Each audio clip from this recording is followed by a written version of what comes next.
significant improvements over the tank's run.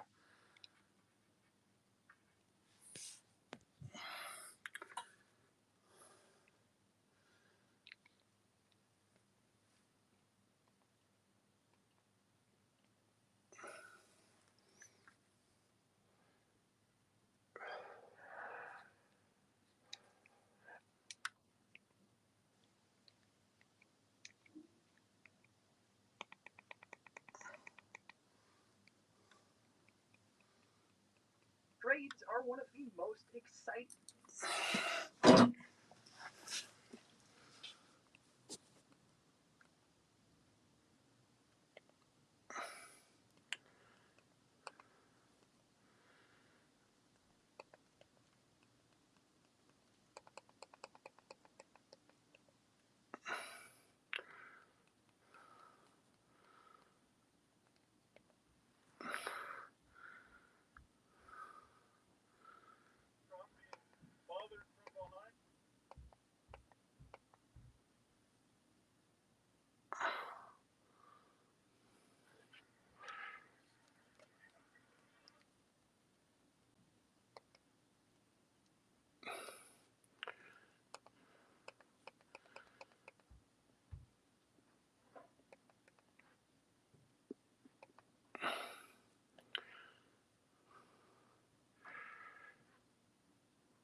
Oh, just saw the time.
Fucking missed my fucking son's game.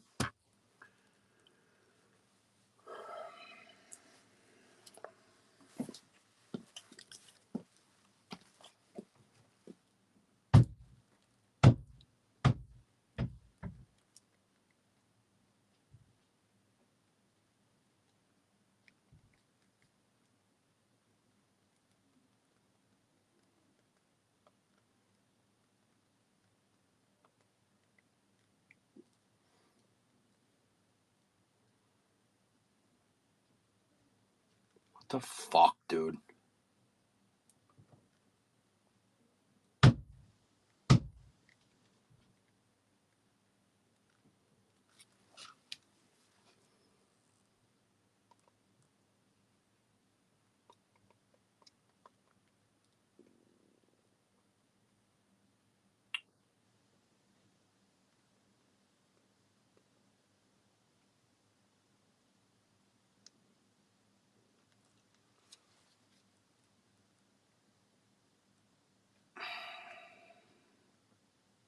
Oh, it was on fucking Flow TV, that's right.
Thanks to this tourism commercial, you can imagine yourself on a trip to Texas.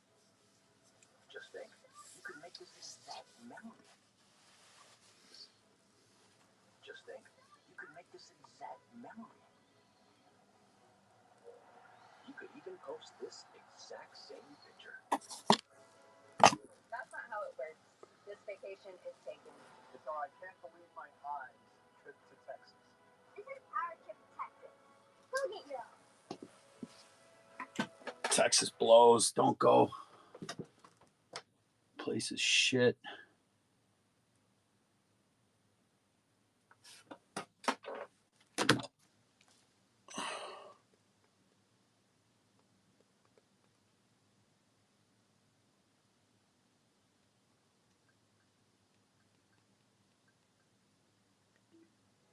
Thanks.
Everyone loves to find surprising presents under the tree. And WeatherTech gifts are always special too. Vehicles are protected with laser-measured floor liners for the front and middle, plus a cargo liner for the rear, and seat protector for furry messes. And with the pet feeding system, he'll eat safely his entire life. Add a cup though to make sure the phone is secure while driving. Find these American-made gifts or get a gift card instantly at WT.com.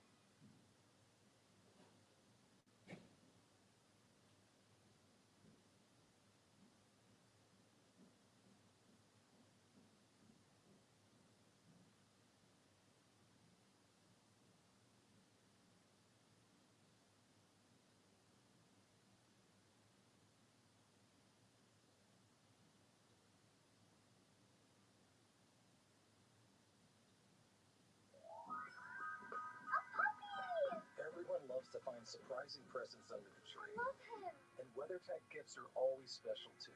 Vehicles are protected with laser-measured floor liners for the front and middle, plus a cargo liner for the rear, and seat protector for furry messes. And with the pet feeding system, he'll eat safely his entire life. Add a cup though to make sure the phone is secure while driving. Find these American-made gifts or get a gift card instantly at WT.com.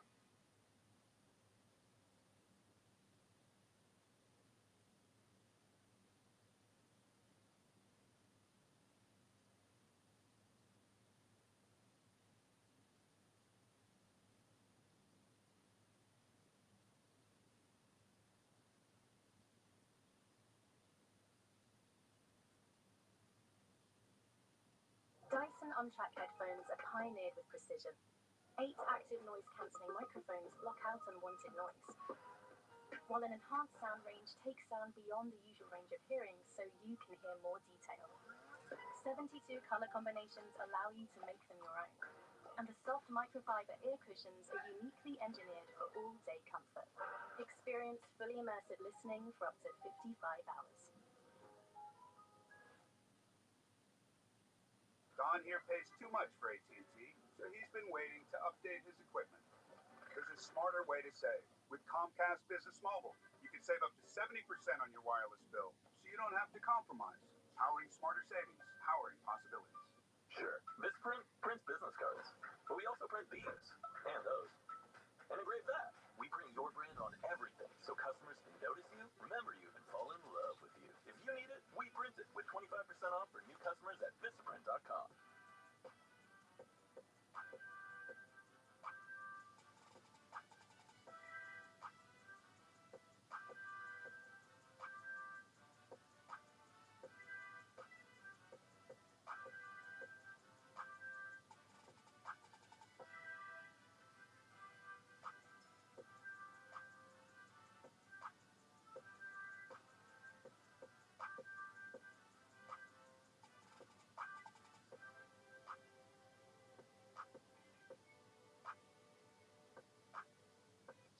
football games? At Xfinity, we know the game's only live once. That's why we built Xfinity Internet with super fast speeds and ultra low lag for nonstop action. That looks fun. Can I try? No. You always do this. Hey, look, it's a perfect family vacation. You can tell this is just a commercial because no one is complaining. Have you ever seen a real family smile this much? Hey, buddy, we're smiling because we've been planning this vacation for months, and it's everything we hoped for. We call it our Paint the Town Red. And yellow and green. Trip to Texas. This is our trip to Texas. Go get your own. From creating memories to finding the perfect gift, let us make this holiday season a little easier. Right now, save up to $60 on select AS battery sets.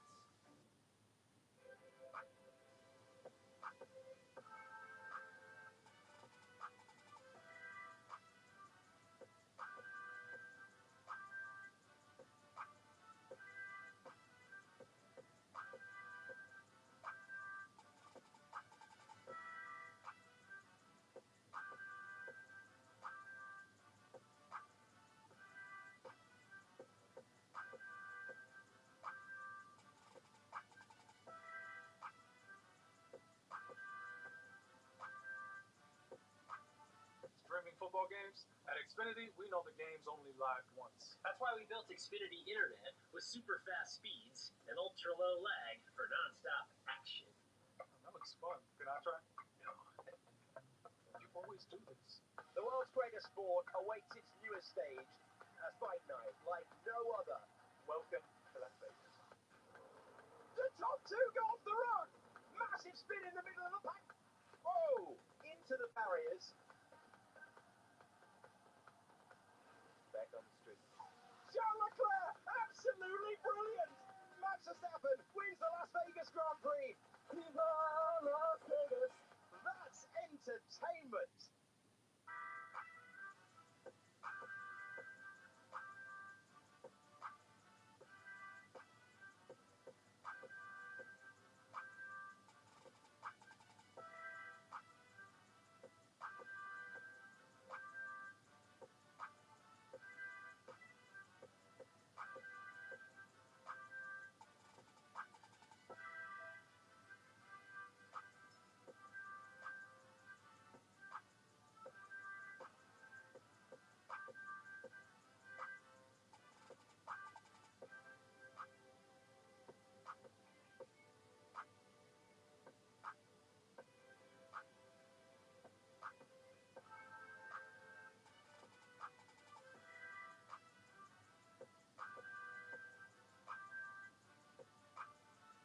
Streaming football games? At Xfinity, we know the game's only live once. That's why we built Xfinity Internet with super fast speeds and ultra low lag for nonstop action. That looks fun. Can I try? No. You always do this. Thanks to this tourism commercial, you can imagine yourself on a trip to Texas. Just think, you could make this exact memory. You could even post this exact same picture. That's not how it works. This vacation is taken. It's our I can't believe my eyes trip to Texas. This is our trip to Texas. Go get your own.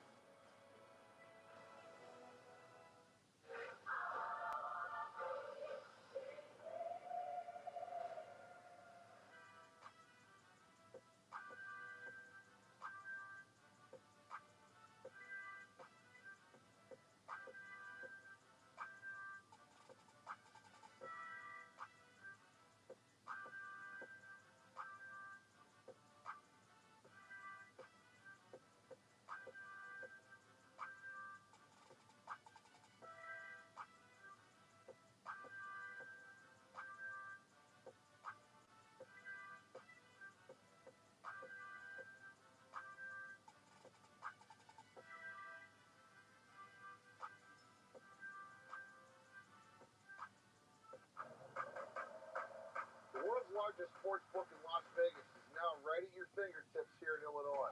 Hi, I'm Derek Stevens. I'm a lifelong sports bettor, and I'm the owner of Circus Sports. We're excited about launching our Circus Sports app in Illinois. It's sports betting the way it should be, with high betting limits, tight money line splits, exceptional customer service, and more. Download your new bookie today at circusports.com. Start betting like a pro from anywhere in Illinois. Don here pays too much for AT&T, so he's been waiting to update his equipment. There's a smarter way to save. With Comcast Business Mobile, you can save up to 70% on your wireless bill, so you don't have to compromise. Powering smarter savings, powering possibilities.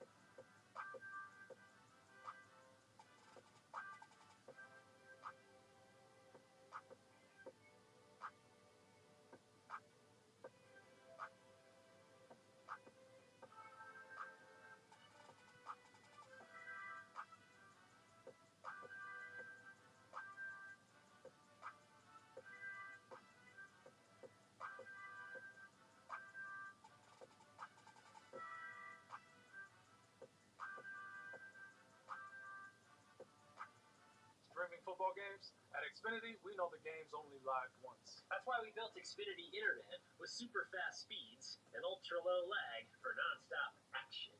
That looks fun. Can I try? No. You always do this. Everything is fun on a trip to Texas. You could do this. Or try this. It doesn't even matter what you do. Actually, it does matter. I'm obsessed with food, sports, and music. This is our trip to Texas. Go get your own.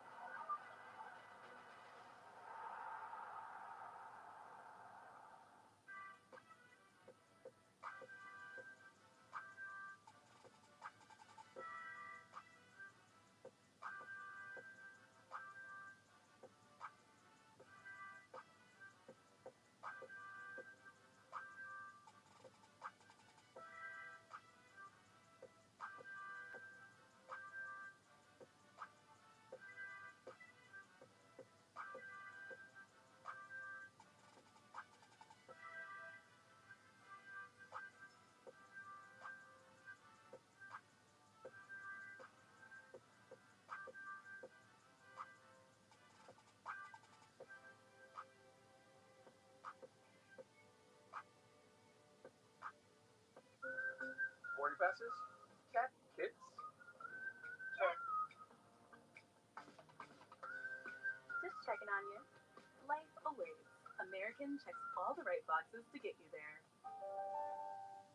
Febreze. Do you love your plugins but wish you had more control of the scent? Introducing the new Febreze Plug Scent Booster. Enjoy the same 50 days of continuous scent as Febreze Plug with added features for more control, including a cord for flexible placement options, 3 intensity settings with the ability to turn it on, and a boost button for extra scent whenever you want. For long-lasting scent you can control. New Febreze Plug Scent Booster.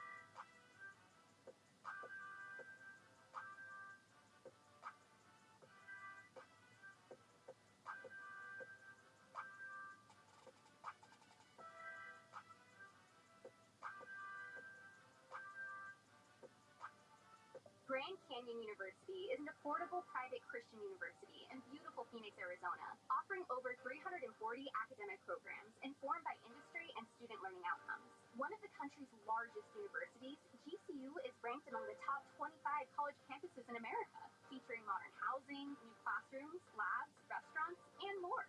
GCU GCU integrates immersive hands-on learning experiences, a welcoming Christian worldview with free open discourse and a free market system, inspiring you to put your faith into action to serve your community.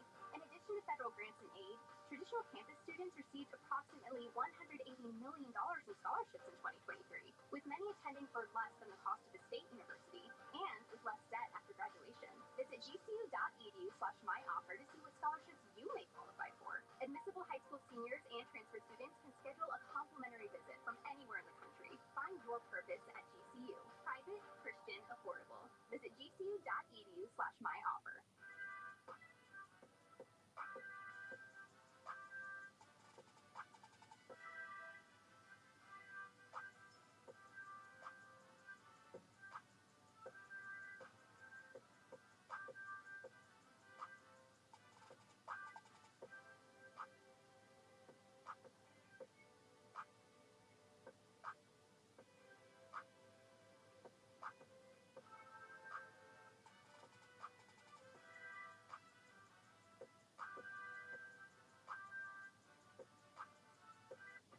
The ultimate bundle just keeps getting better.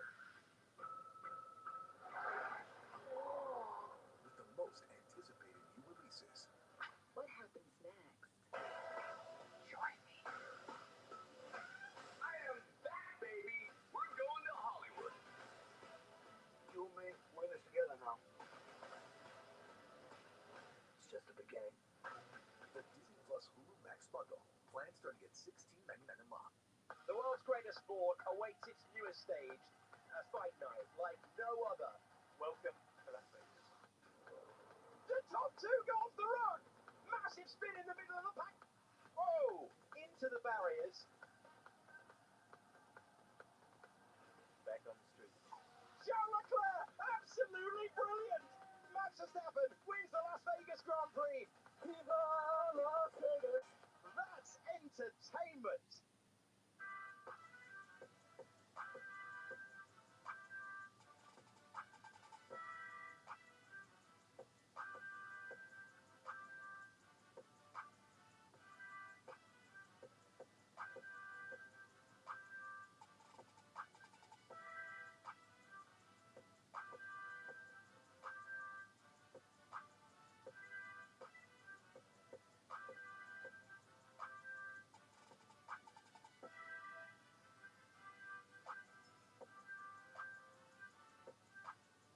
Swiffer Sweeper Dry traps 2 times more dust than hair for a clean even mom approves of. Nice. Brooms can just push stuff around, but Swiffer grabs dirt and even traps the hair. Impressive. And with Swiffer Duster, you can trap and lock 4 times more dust, So easy. making hard to reach not hard at all. That reach. Swiffer, the mother of all cleans. I taught him that. Love it for your money back. Mr. Clean Magic Eraser. Wow, where has this been my entire life? Having to clean with multiple products is a hassle. Trying to figure out, okay, what am I going to use on the shower? What am I going to use on the bathtub? I don't have to think about that. With Magic Eraser, I use it on everyday messes. I even use it on things that I think are impossible to clean. Just add water, and then I'm good to go. I can go from the countertop to the stove to the microwave. Just use one Magic Eraser. If you are a mom, you need Mr. Clean Magic Eraser in your life. It gets the job done.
The world's greatest sport awaits its newest stage, fight night like no other.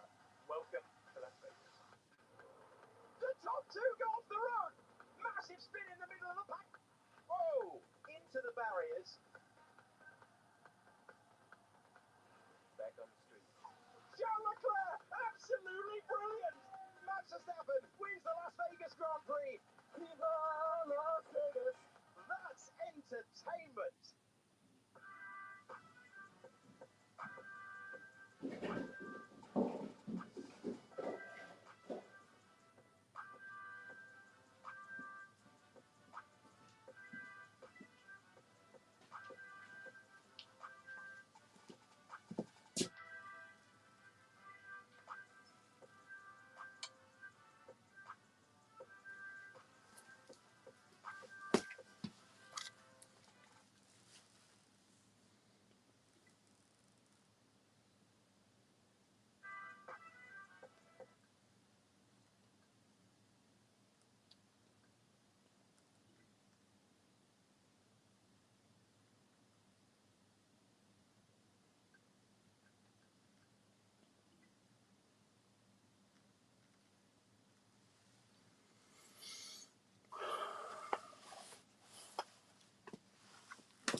Week 4 of the NHL was an emotional roller coaster. We had former captains going back and being honored by their true fans and teams. We also witnessed improbable comebacks that really no one saw coming. Not to mention an injury to the best player in the world has the potential to shake the landscape of the NHL. All of it was a wild mess. So here is what really happened in week 4 of the NHL season. Sunday, avalanche of problems. Kicking us off is the Red Wings versus the Oilers. Now, both these teams should be way better than they are, but right now, neither team is meeting expectations. Those expectations were really big for Leon Draisaitl after he received a monster deal before the season started, but this game was a prime example of how much he can take over a single match. He scores 2 goals, including the OT winner on his birthday of all days, while McDavid gets 2 assists, and Oilers fans are finally a little bit happy, while the Red Wings fans are shaking their head. Their PK is 31st in the league, along with their shots allowed per game, and this was the 6th consecutive matchup getting outshot. This is a problem for the Irishman, and when you hear numbers like that, it's hard to see how they can consistently challenge for a playoff spot if that keeps up. It's still early, but there's lots of work in Detroit. The same could be said in Montreal with their rebuild, but despite some growing pains, they're actually playing .500 hockey and keeping afloat in the Atlantic. They took on Philly in this one, and Mike Matheson and David Savard were just eating pucks for breakfast, lunch, and dinner, blocking 11 shots combined on the night. Cole Caulfield also can't stop scoring goals, and despite a late push for the Flyers, the Canadians hang on to win. Now, with the Devils being under potential fraud allegations early in the season, they did what actual good teams should do, and that's beat up on bad teams. They handled the Ducks just fine in a 6-2 win, while Nico Hischier gets his NHL-leading 9th goal of the season. That almost makes him better than Wayne Gretzky's long-lost son in Paul Cotter, who also scored in this one. We got the circus game of the night between the Ottawa Senators and the Colorado Avalanche. There was only 2 Avalanche goals through 40 minutes, and in the second, the Sens played musical chairs with their goalies. First, Forsberg goes to the bench with a skate problem. That took too long, so then Allmark came in. Then Forsberg comes back the next stoppage, only to leave 2 minutes later. Allmark comes back in, and then Forsberg returns once again later in the period. Someone's got to play goals for the love of God, even if it means that no one wants to stop a puck in the third period. 7 goals between these two teams in the final frame is absurd, but the Avs take the circus game of the night 5-4 over the Sens. They're trying desperately to escape being in the Bermuda Triangle mid with Buffalo and Detroit. Fortunately, that's their second loss in a row, and they fall to 500 on this. Monday, Stammer returns. For the first time, Steven Stamkos returns to Tampa as a Nashville Predator. It still looks wrong and makes me sick, but the Lightning and their fans give a touching tribute and a long standing ovation for their former captain who led them to 2 Stanley Cups. Stammer gets emotional, Tampa fans are in their feels, but it's time to move on. Tampa gets 2 early goals, but the Preds get 2 back with Stamkos assisting on both. However, it's Nick Pauli-Culkin getting the OT winner to ruin Stamkos' return and give the Lightning back-to-back wins. Now, you're going to want to look away if you're an Oilers fan, because in the very first minute of this game, McDavid gets tripped up, falls awkwardly, and he's got to exit the game. My God. The Oilers announced that he wouldn't return, and then to boot, they get absolutely bullied by the Columbus Blue Jackets. Shout out to Sean Monahan for potting 2 in this one. He deserves a hot start, but the Oilers and their fans should be very concerned. Their penalty kill was so damn good in their playoff run last year and is now last in the league this season, along with their power play only operating at 13%. On the other side is the Cup champs that beat them in the Florida Panthers, getting back their captain in Alexander Barkov against the Sabres. The Sabres have been able to string together 3 wins after a slow start, but when you got Barkov making no-look passes like this over to Reinhart, you know you're probably in for a rough night. Not to mention, Sergei Bobrovsky was making saves without even needing his stick. The Panthers take this one 5-2 and win their 3rd in a row. That's a decent win streak, but it's nothing compared to the 8 wins in a row to start the season for the Winnipeg Jets. The only undefeated team in the league get to welcome in the Maple Leafs, who lost 3 in a row. Now, every Leaf fan knows that this game was a lock. You lose to the basement teams and then win against the best teams. It's just how it works. So naturally, the Leafs go up 4-0 by the 7th period, but it just can't be that easy. The Jets would come all the way back thanks to a hat trick from the secret assassin in Cal Connor, but would ultimately fall short as the Leafs win 6-4 and become the only team to beat the Winnipeg Jets this season. Way to go, Winnipeg. That's all Leaf fans needed to feel like they're back. These parade plans are now on you. Let's talk about the Avs, who have been sick since finding their new goalie in Eustace and Noonan. They got 4 wins in a row, but at some point, you got to play Georgiev. And despite McKinnon absolutely walking Seth Jones,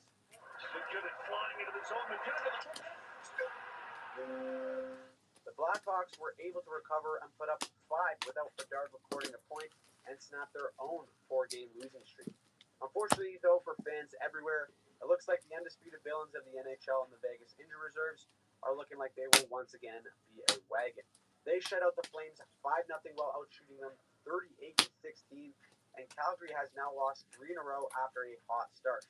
Now, if we want to talk about teams who perpetually fly under the radar, look no further than the Carolina Hurricanes. A lot of fans had them regressing after all their subtractions on the back end this offseason, but they started the season well and tied at 3s against Vancouver.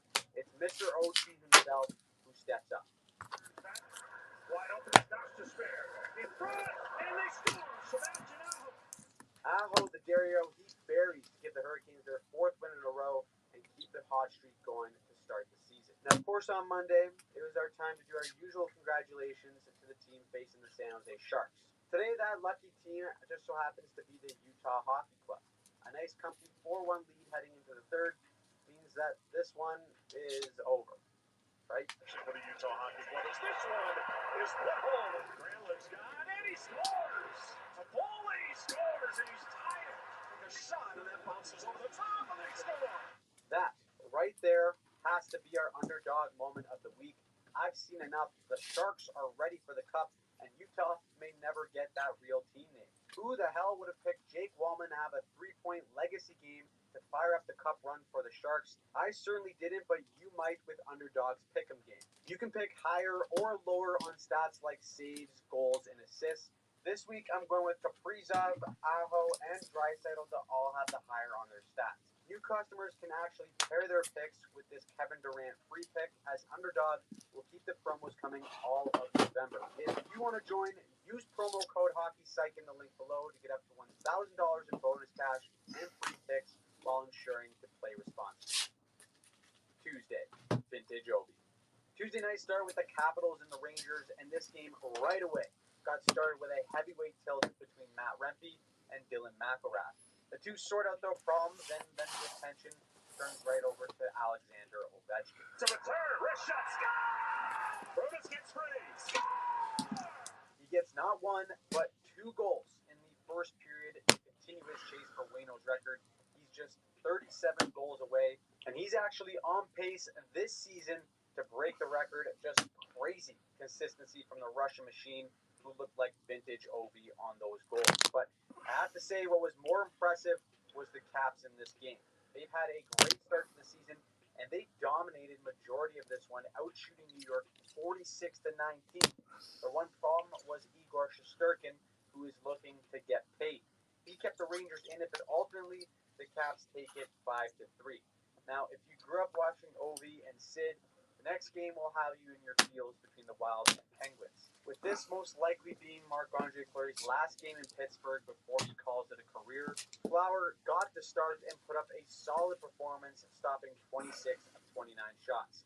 Sidney Crosby still put up 3 assists, but the Penguins suck, and the Wild takes this one 3. Afterwards, Fleury would get a standing O from the crowd, and staying out there for the Penguins were his longtime teammates Sidney Crosby and Chris Letang.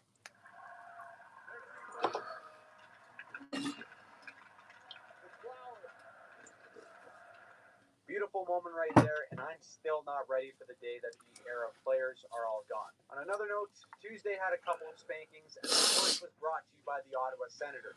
Usually they're on the wrong side of these games, but they absolutely crushed the Blues 8-1. And that almost, and I mean almost, got Jordan Binnington mad enough to want to fight Linus Ullmark. Staring. He said, let's go. He's staring and Ullmark's trickling out. A whole lot of posturing between both goalies, but unfortunately, we don't get that goalie fight. Now, the other massacre that took place was between Seattle and Montreal.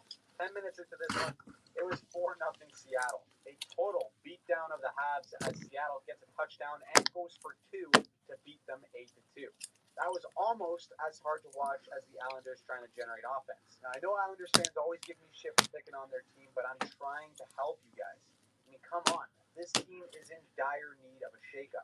They only score 1 goal against the rebuilding Ducks, and they lose their 3rd in a row. However, knowing them, they'll probably find a way to squeak into that last playoff spot and somehow convince Old Man Lou to hang on to that core. Another team off to a wonky start is Boston. They got Michkov and the Flyers, but Philly was able to hold the fort in this one. They blocked shots left and right and killed off 4 Boston power plays, while Tyson Forster's goal in the second period would be all that Philly needs to shut out the Bruins 2-0. After that loss, Boston is somehow last in the Atlantic. That's something that you don't see every day. Now, our final game of the night saw the Sharks hosting the Kings. And this is a reminder to set your alarm tomorrow for work so that you don't end up like Kevin Fiala. He was a healthy scratch after the team meeting due to a late alarm. Unfortunately, it looked like the Kings could have used him here, though, as they struggled to score against the new juggernaut Sharks. Yep, you're damn right. The Sharks are juggernauts, and it's time that we accept it.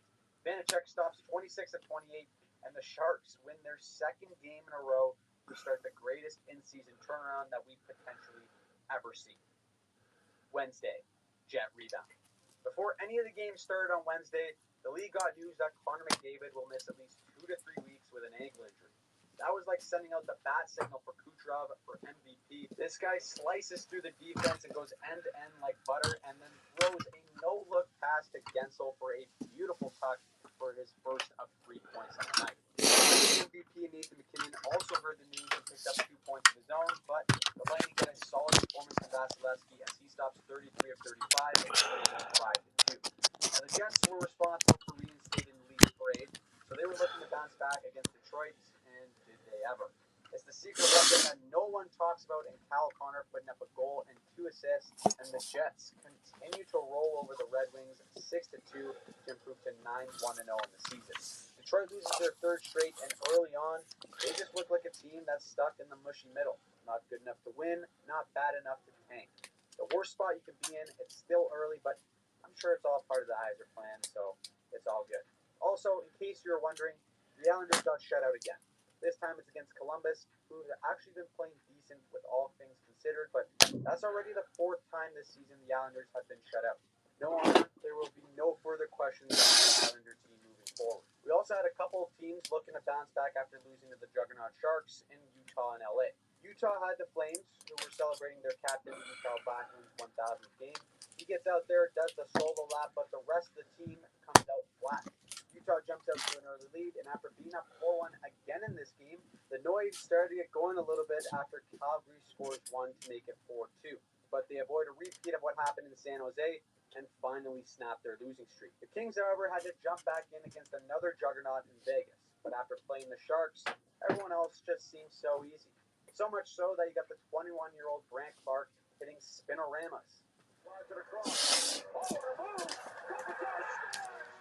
He beats Kopitar on a platter as both of them have 3-point nights to sink the Golden Knights 6-3. Finally, we had the Hughes Bowl. All 3 brothers are in action, but Jack Hughes would shine the most. He gets a goal and an assist in this one, and it wasn't even close. The Canucks struggled big time defending the Devils off the rush, as 4 goals came off the transition for New Jersey. He sure had the league 10th goal, but the attention shifts on to what's going on in Vancouver. Elias Pettersson has 4 points in 9 games, and ever since signing that monster deal last year, he just hasn't been the same player. If that persists, we may do a deeper dive onto his game, but there's been a lot of noise around him and his production as of late. JT Miller said afterwards that there wasn't enough FU in their game, and he's right. If they don't turn it around quickly, they'll be playing catch-up for the rest of the season.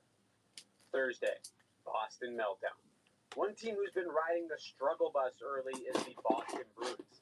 The season started upside down for them with the whole Swayman contract. Then things got a little bit spicy between Montgomery and Marchand, and now they find themselves last in the Atlantic. They meet the Carolina Hurricanes, who've been just buzzing to start the season, and on Halloween, the scariest way to start this game was to let in 3 goals in a 52-second span in the first period.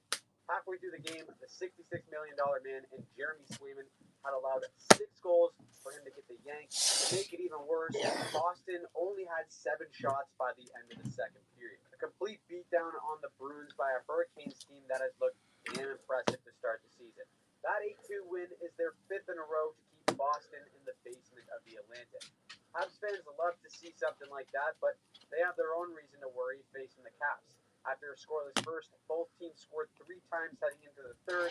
That's just lovely imagery, but suiting considering the Habs let the Caps score 2 straight goals 36 seconds apart in the opening 5 minutes of the third. Our OV goal tracker also shows that he scores again, and the Russian machine is on pace for 45 pucks this season to beat Gretzky's record. We could potentially witness history this season, but a Habs and Bruins loss means that Leaf fans are on cloud 9, and watching Nylander put up 2 goals in their second straight win this week indicates that things are starting to look good again for Toronto. But let's just wait until the end of the week before we declare anything. Meanwhile, in the Metro, both the Penguins and the Flyers have had brutal starts to the year. But on Halloween night, each had a hero step up late in the game. First, tied at 1 between the Flyers and the Blues in the dying minutes. It's Bobby Brink with the great name and also the game winner. Brink, the Barry, the Brink! He's got Then the Penguins had things get a little bit closer to the chest in OT, but like always, there's one man in Pittsburgh who usually saves the day.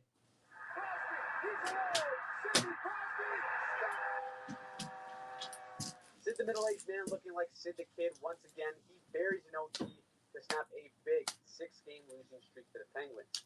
And heading over to the West, life goes on for the Oilers in their first game without Connor McDavid. Lucky for them, they still have their own half of the 2-headed monster in Leon Draisaitl, who's doing his own version of ringing the doorbell on Halloween night.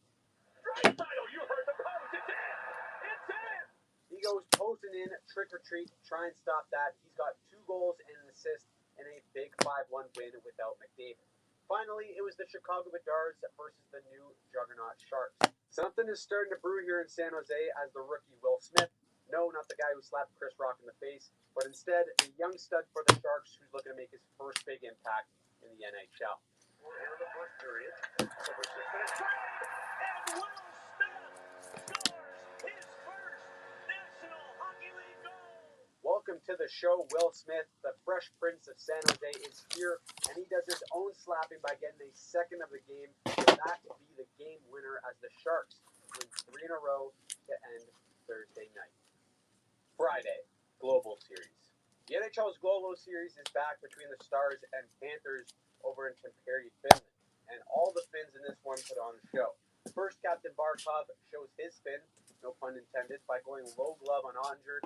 He had a monster game in this one, putting up 4 points in his hometown, and then Anton and Uncle Lindell got on the board along with Nico the Ricola Mikola as the Panthers put up 6 against the Stars team that just usually doesn't let that happen.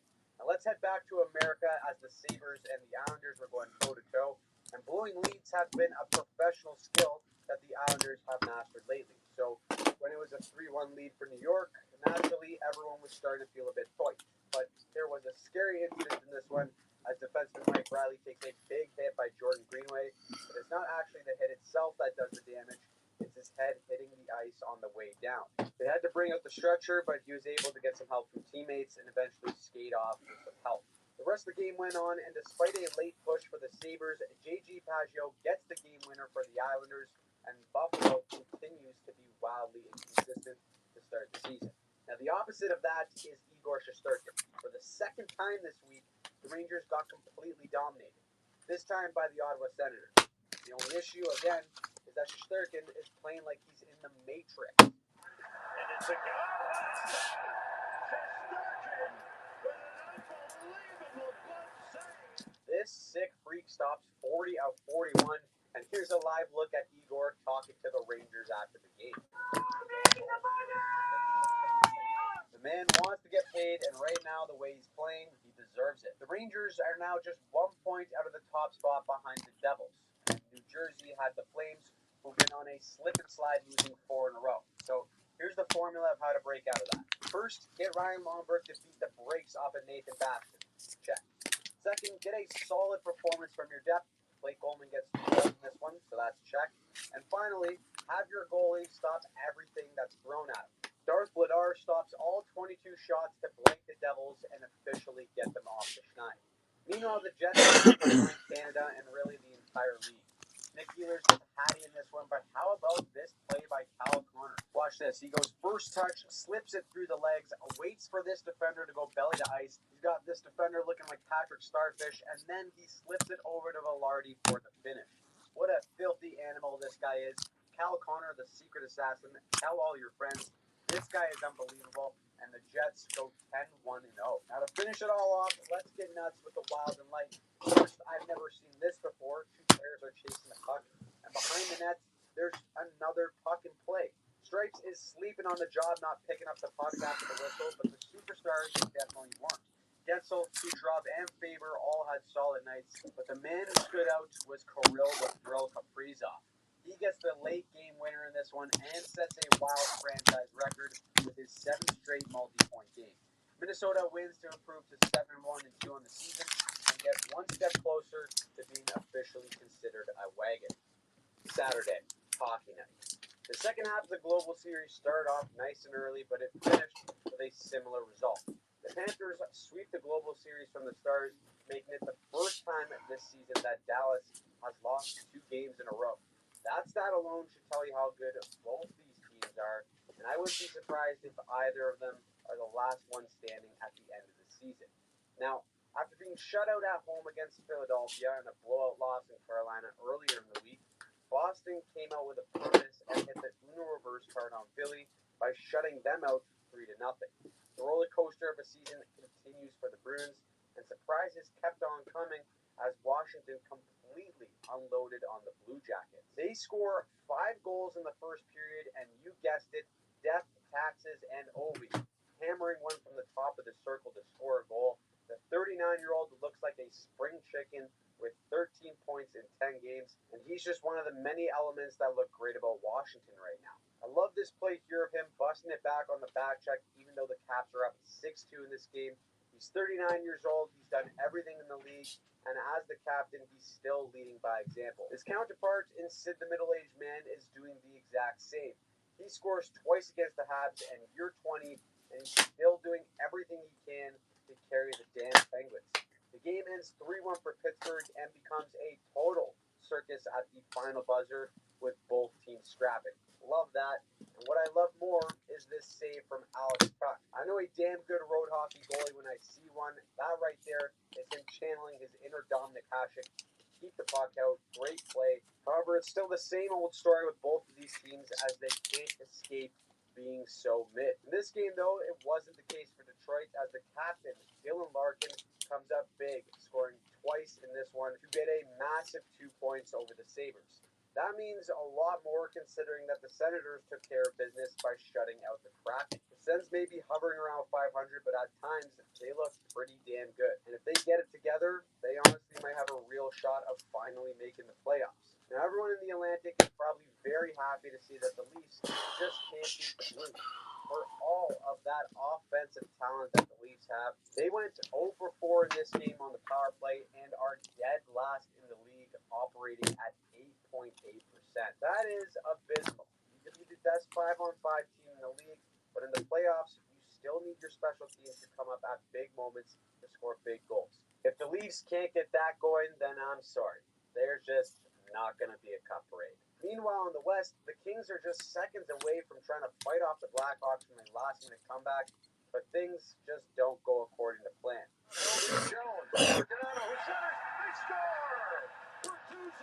Bertuzzi gets a late one to force OT, and this one inevitably goes to a shootout where Ryan Donato sends Darcy Kemper into the shadow dimension with this filthy move, and the Hawks complete the comeback. Now, two players who stayed red hot Saturday was Nathan McKinnon and Cale Makar. Both these guys had a goal and an assist against the Preds, and have had at least 1 point in each of Colorado's 12 games this season. Too bad it ain't enough to beat the Preds as the Avs lose their third straight. The Sharks, on the other hand, are actually looking to win their fourth straight, and they kept their dream alive with Mikael Granlund scoring the game-tying goal with 1 minute and 17 seconds left. The Juggernaut Sharks are a whole new animal, but of course, not all good things last forever. Scarlett in the slot, and they score! It's Peter Suter again, and now the Canucks lead with 25.7 to go. The Canucks pull a fast one on the Sharks and win 3-2 to end the Sharks' very quick reign over the NHL this week. A little bit of progress, but they are certainly a long ways away from a team like Vegas, who've been undefeated at home this season. Outside of the Jets and Stars, they look like the other really dangerous team to come out of the West early on. But despite that, Utah was able to get a late goal from Alex Burkhardt to force OT. But rule number 1 of Vegas is that the house always ends up winning. Vegas wins it and stays a perfect 8-0 at home to end a very busy week of NHL hockey. So, what did you think of Week 4 of the NHL? What pissed you off? What surprised you? Let us know in the comments down below. And of course, if you want to see some of our deeper player and team breakdowns from this past week, click on any of the links here and subscribe to the channel for more videos just like this one.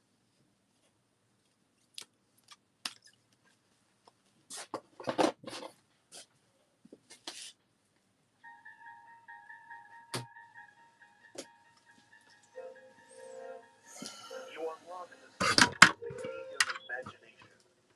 Beyond it is another dimension. A dimension of losing. A dimension of apathy. A dimension of disappointment. You're moving into a land of both cactus and sadness. Of failed promises and broken dreams. You've just crossed over into the Coyote Zone. Hockey is truly a one-of-a-kind sport, one that demands unparalleled physicality, stamina, and skill. Its popularity has soared over time, going from a relatively niche sport in the early 20th century into one of the big four North American sports. The game has grown internationally over the decades. Perhaps most controversially, it has expanded to warm weather climates in the American markets are often seen as undeserving of hockey compared to the more traditional northern climates where the sport is already ingrained in local culture. The perception has changed over time, though, with the NHL granting Las Vegas an expansion team to begin in 2017. The Golden Knights made it to the Stanley Cup Finals in their first year of existence and have remained a powerhouse ever since. In 2023, the Vegas Golden Knights hoisted the Stanley Cup in front of a raucous crowd to finally prove that hockey could not only survive, but thrive in the desert environment. In contrast to the immediate and rousing success of the Knights, 200 miles southeast sit the Arizona Coyotes, the NHL's first attempt to build hockey in the desert. They're the hockey equivalent of Charlie Brown trying to kick the football. Every time there's a glimmer of hope, Lucy lifts the football right from under them, and they fall over. Yet they continue to get up every time, no matter how futile it may seem, and keep trying to kick the ball, even when everyone is screaming at them not to. The Coyotes are truly unlike any team in professional sports. Many teams suffer financial losses, many teams suffer long stretches of losing, but the Coyotes are unique with how consistently they existed in this state of torment. For every tiny victory this team has gotten, they have suffered several crushing defeats to drown the fleeting feeling of happiness that most teams get to experience on a yearly basis. This sort of rot wasn't born in the Sonoran Desert, however. The story of this franchise's pain began in the bitter Manitoba cold. And before we get into it, be sure to like, comment, subscribe if you enjoyed this video. By the late 60s and early 70s, the NHL had recently expanded to assert itself as the premier hockey league in North America, but they were still holding on to unfair labor practices for their players. Players were at the mercy of their organizations and held very little bargaining power with their contracts, which were outrageously low to begin with. In 1971, a new league was founded to directly challenge the NHL, the World Hockey Association. The WHA was successfully able to lure several NHL players with a promise of better pay, with none more famous than Bobby Hull. Hull signed a previously unheard of 10-year, $2.5 million contract with one of the league's founding teams, the Winnipeg Jets. The Jets were one of the few bright spots in a league that was otherwise mired by financial trouble. Thanks to their roster full of genuine NHL talent, the Jets earned a trip to the finals in 5 of the league's 7 years of operation. They won the Avco World Trophy 3 times in that span, with the final of which coming against the Edmonton Oilers and their 18-year-old phenom, Wayne Gretzky. After the 1979 WHA Finals, the league finally ran out of steam and agreed to merge with the NHL. This merger would bring 4 of the remaining 6 teams to the NHL: the Edmonton Oilers, Hartford Whalers, Quebec Nordiques, and our Winnipeg Jets. The journey to the next level proved difficult thanks to the NHL's insistence on treating the WHA teams as expansion franchises. The 4 teams had to pay a $6 million expansion fee to the league right from the get-go, and were subject to a reclamation draft. This was essentially a culling of their rosters of NHL talent, with former players being forcibly returned to their old teams. After the reclamation draft, the newly founded teams had to rebuild their rosters through an extremely limited expansion draft. Apart from a few exceptions, such as the Jets getting to keep Bobby Hull and the Oilers keeping Wayne Gretzky, these organizations had to start from the ground up. Because they had just been a contender in the WHA, the Jets found themselves even more devastated by this expansion than their fellow teams. The Jets finished at the bottom of the standings in their first NHL season, during which they traded their former star Bobby Hull to the Hartford Whalers. Their league worst 51 points would be followed up the next season with a pitiful 32 points.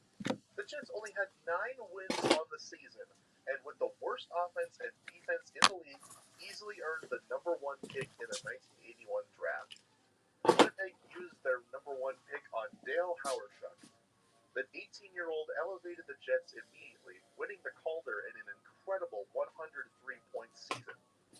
The Jets made the playoffs for the first time since joining the NHL, but were promptly defeated by the St. Louis Blues. This began a cycle that lasted from 1982 to 1988, where the Jets would make the playoffs thanks to stellar seasons from Hawerchuk, but could not break through the second round. Specifically, they could not get past Wayne Gretzky and his Oilers, who used Winnipeg as a pit stop en route to a Stanley Cup victory 4 times in this span. In 1990, the Jets found themselves facing the Oilers once again in the first round of the playoffs. This time was different, however, as Gretzky had been traded away the season prior. Winnipeg had upstart talent on their side, with young goaltender Bob Essensa making the all-rookie team. The Jets jumped on their opportunity by grabbing a 3-1 lead into the series, winning Game 4 in double overtime. They kept their foot on the gas going into Game 5, holding a 3-1 lead halfway through the second period. Unfortunately, the Oilers answered back a few minutes later and rode that momentum to a game-tying goal 13 seconds later. The Oilers would go on to win the game and stave off elimination.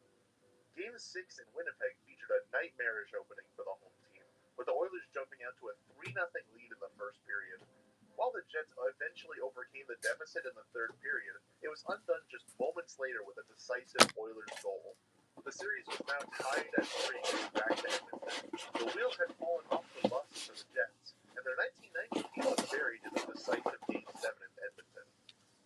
After a decade of failing to break into the top tier of NHL, this series was the straw that broke the camel's back and forced change in Winnipeg. Longtime face of the franchise, Dale Hawerchuk, was sent alongside the Jets' first-round pick to the Buffalo Sabres for their pick and several players, including standout defenseman Phil Housley. In the 1990 draft, the Sabres selected Brad May, and the Jets selected Keith Tkachuk. Unfortunately, Tkachuk was not quite ready for the NHL yet, as the Jets regressed to a 63-point season in 90-91 without Hawerchuk. Their fortunes were quickly reversed in the 1991-92 season, where a resurgent Phil Housley combined with great seasons from Eddie Olczyk and Teppo Numminen to lead the Jets to the playoffs. Despite veteran goaltender Bob Essensa having an outstanding season where he finished 4th in Vezina voting, he would not be starting their series against the Vancouver Canucks.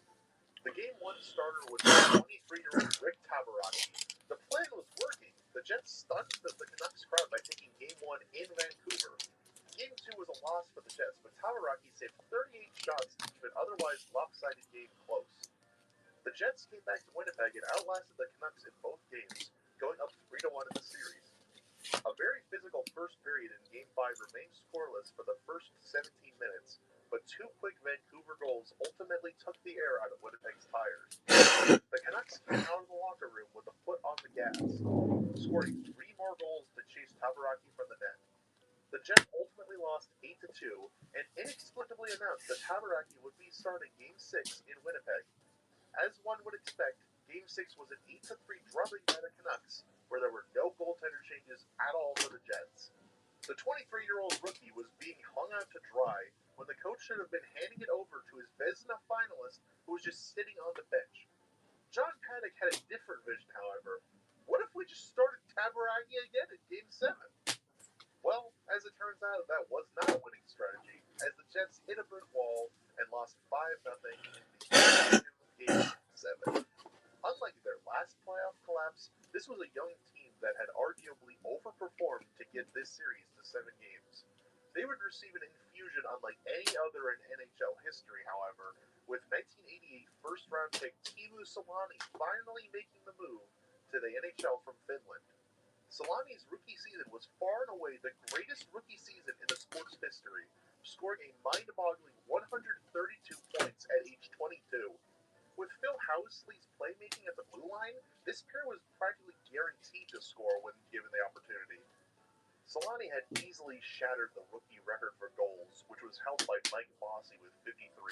Selanne finished the 92-93 season with 76 goals, 23 more than the previous record. Even with weaker goaltending on the whole, the sheer firepower from these two players led the team to a better record than the season prior. They faced off against the Canucks once again, who improved in their own regards.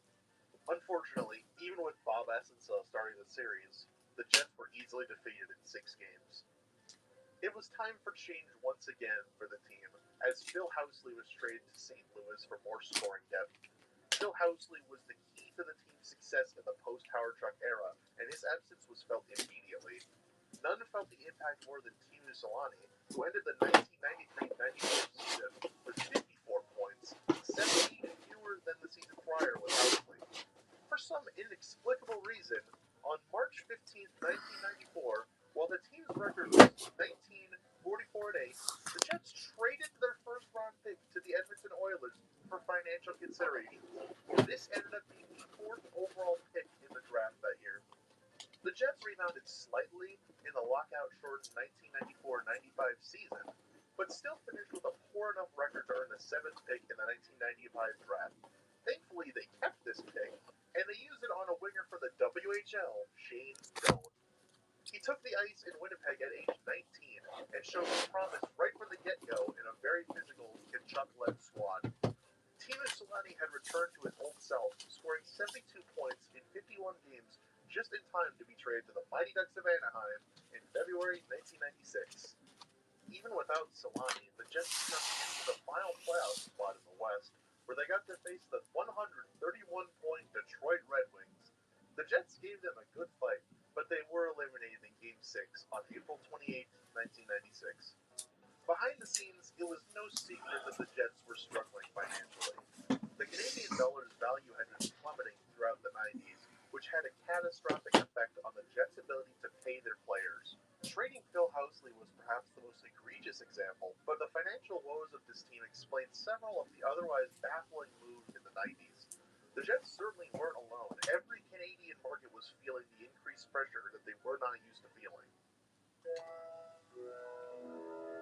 Commissioner Gary Bettman remains a very controversial figure, with perhaps his most admired quality being his sheer dedication to growing the game in non-traditional markets. The early 90s saw the NHL making moves in every direction to reshape its structure, reorienting itself away from Canada and towards the American Sun Belt.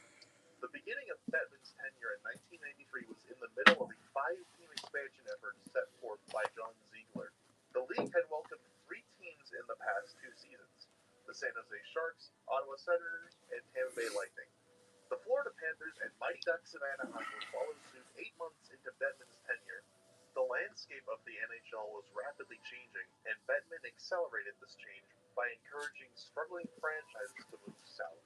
In 1993, a Minnesota North Stars team that had made the Stanley Cup Finals just 2 seasons prior was suddenly relocated to Dallas, Texas.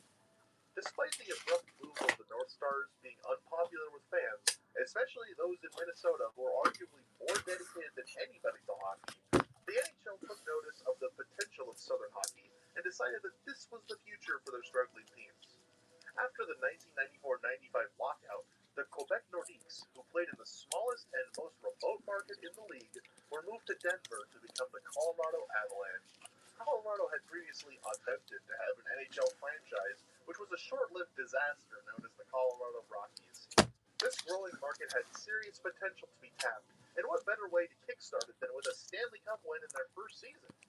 The Avs had not even existed for a year and already cemented their legacy and legacy of hockey in the West. Meanwhile, in the spring of 1996, we find our Winnipeg Jets bleeding money in the smallest market in the league. The Jets' ownership saw the writing on the wall and scrambled to find a buyer.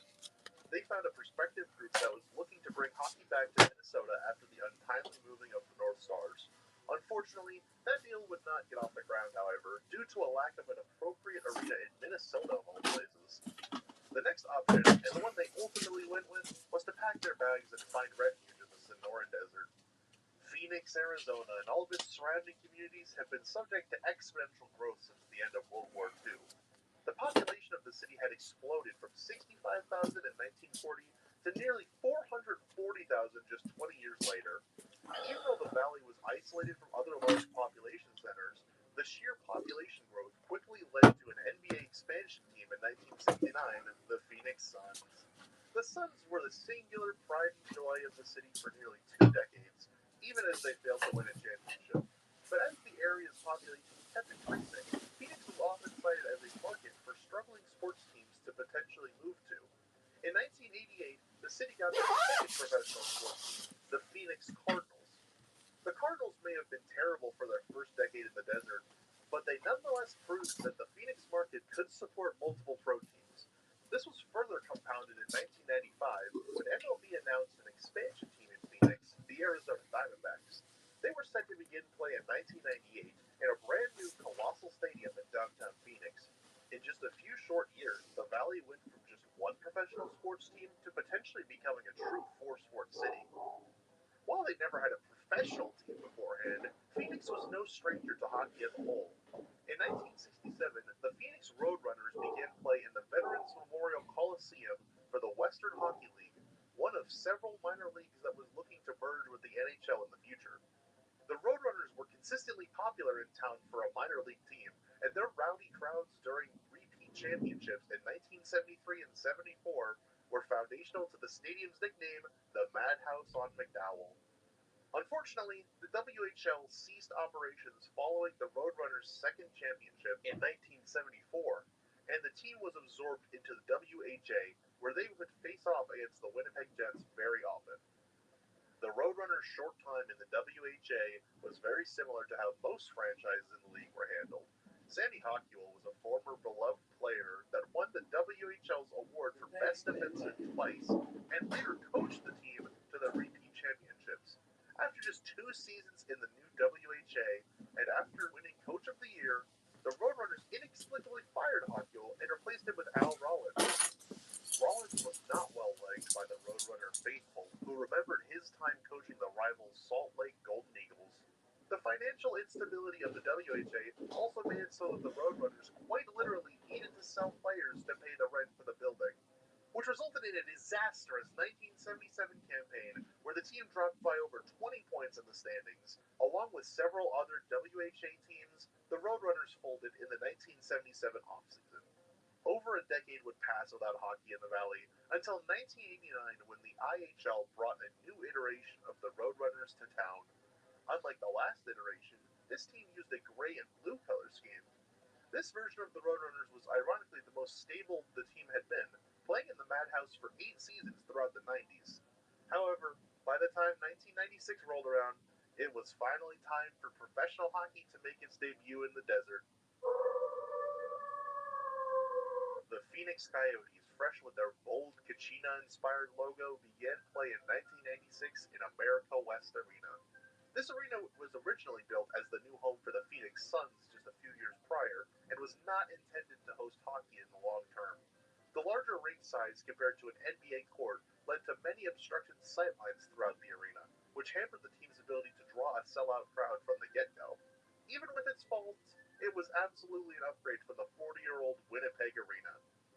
The relocation brought much of the same roster from Winnipeg, captained by a 24-year-old Keith Tkachuk. The roster had shown that they were good enough for the playoffs already, and they bolstered it before taking the ice.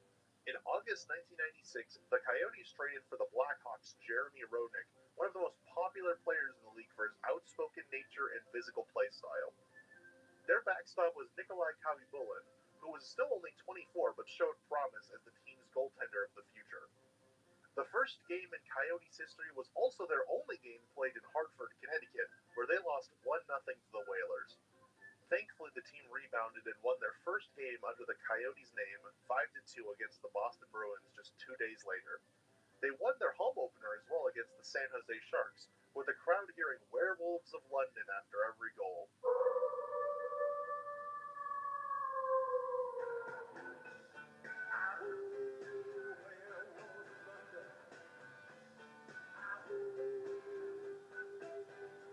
As a whole, the team started slow, but they improved as the season went on, and they were rising in the standings. They ended their inaugural season with 83 points, which was good enough for the 5th seed in the West. The Coyotes had the chance to take the Valley by storm, but had to go through the Mighty Ducks and old friend Teemu Selanne. This was the first best-of-7 playoff series for both markets, and the Ducks rode that momentum to win the first 2 games on home ice. The Coyotes kept the whiteout tradition from their days in Winnipeg, and even if it didn't make much thematic sense, the local crowd absolutely loved it from day one. The Coyotes tied the series up at 2 games apiece, clamping down with their physical play. In the pivotal Game 5 in Anaheim, the Coyotes kept their foot on the gas and routed the Ducks 5-2. The Coyotes had a 3-2 advantage in the series and just needed to win Game 6 on their home ice to advance to the next round. Paul Kariya opened the scoring for Anaheim in the second, as the Ducks would add another goal in the second to go up 2-0 going into the third. The Coyotes got one back halfway through the third, and with little over 2 minutes left, Keith Tkachuk tied it up on the power play. Game 6 ended up going to overtime, with the Coyotes just needing 1 goal to advance to the semifinals. 7 minutes into overtime, Teemu Selanne dumps the puck into the offensive zone. Paul Kariya took this as an exceptionally long pass and absolutely rips it past Khabibulin. The Ducks pulled off the overtime win and they'd head back home for Game 7.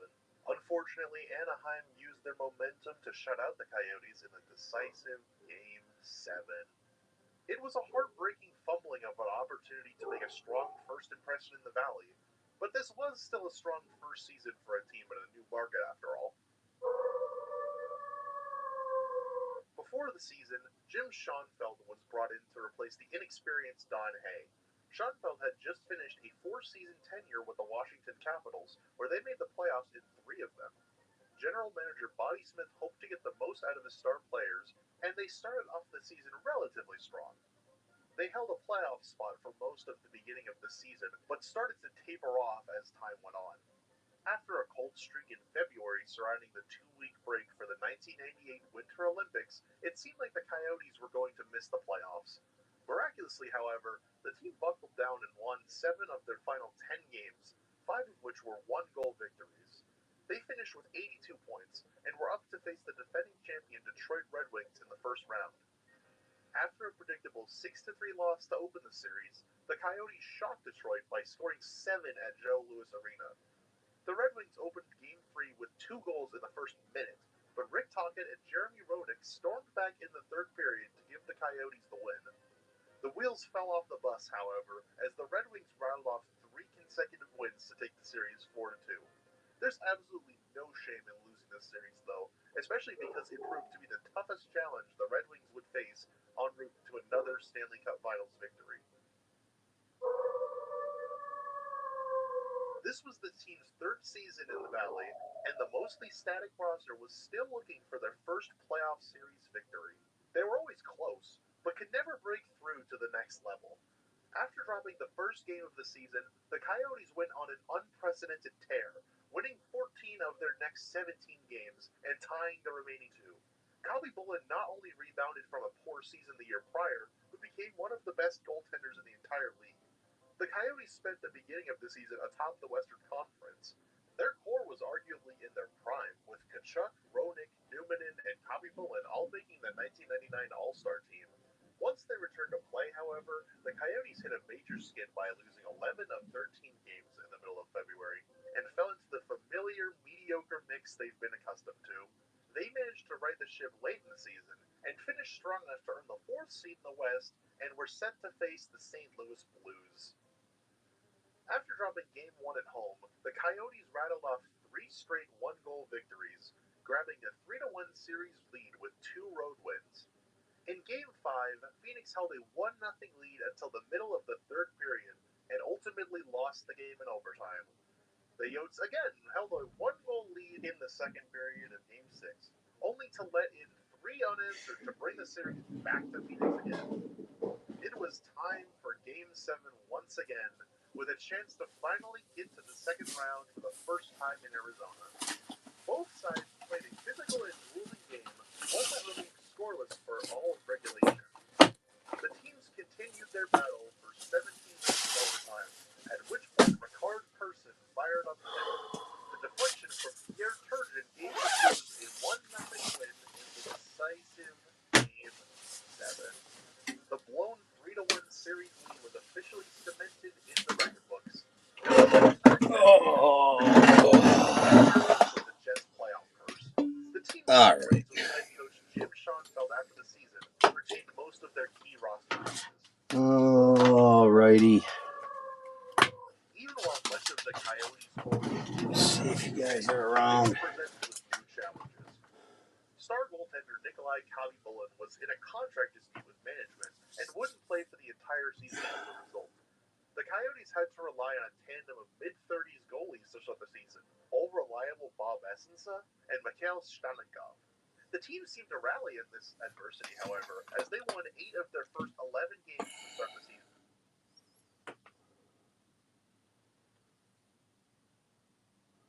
Yo, welcome in. We're going to get cracking here. Get in and get a team lot. PYT in the shop. PYT in the shop.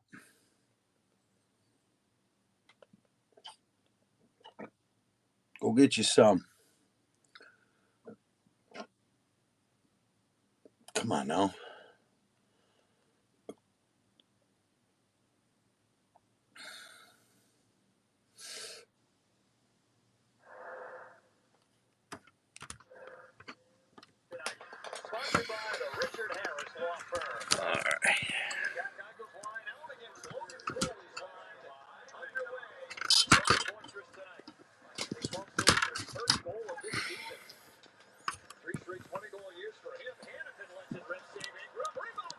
This fucking weak ass shit.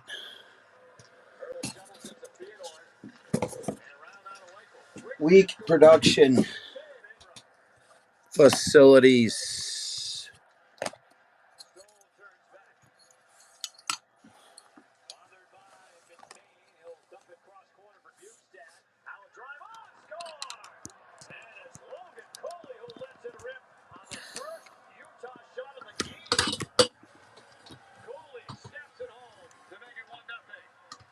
And then it's a steal by McBain. Some good work along the wall. Takes away from the little spin. And then look at Cooley. Kind of ends up right at the face-off down. And a great little feat by Bukestad. He gets all of that. Beating Hill to the glove side. Logan Cooley's second of the year gives the Utah Hockey Club the 1-0 lead. Set their first shot. Florida. Torpilla up ice. Al Hurdle. Pulled that Foligno out of a freebie giveaway yesterday. That was pretty awesome. Off the feed from Theodore, and Ingram a great job getting across. The left lane now.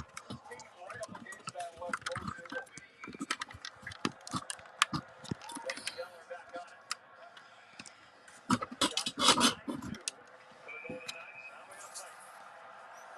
it. Now we're gonna fight.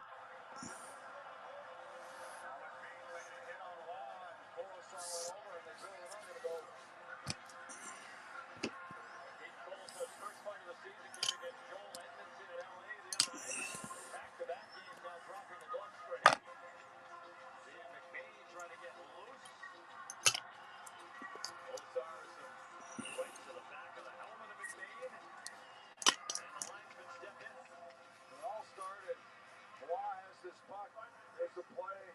There's the hit by McBain. And a clean hit on Wall. And then two of them come together to sort it out.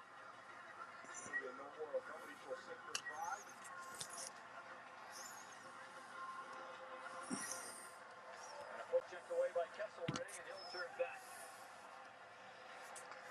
Lead pass picked off, gave it away. Hayden launching it all alone to the save Hill.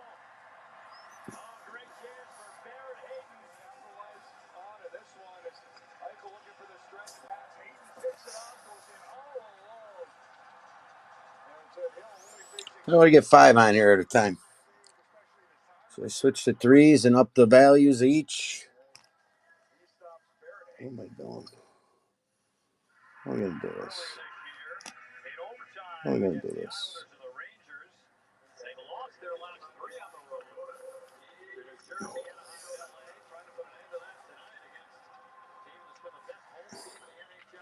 Is that the best bet?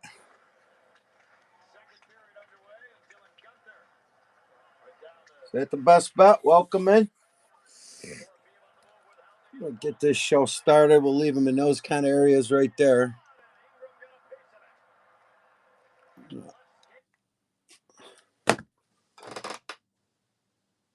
Get in there, get your PYTs, buyer gibbies engaged. We got the pull packs left. Get in there and check out that listing. Got some good stuff. Got some good stuff. Want to rip this boxes, though, dog. Let's rip these fucking boxes, yo. Let's rip these fucking boxes. Oh, the fucking auctions ain't in here. God damn it. Fucking A, man. Always something. Always something.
We're going to be going 10 seconds.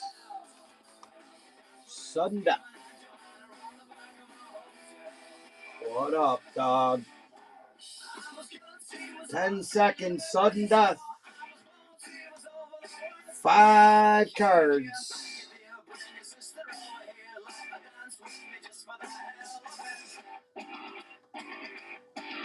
Need to get them PYTs sold, y'all. Get in there and get one.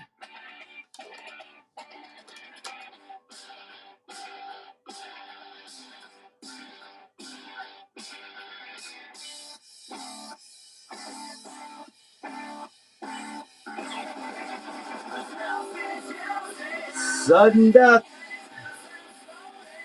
$2, 5 cards.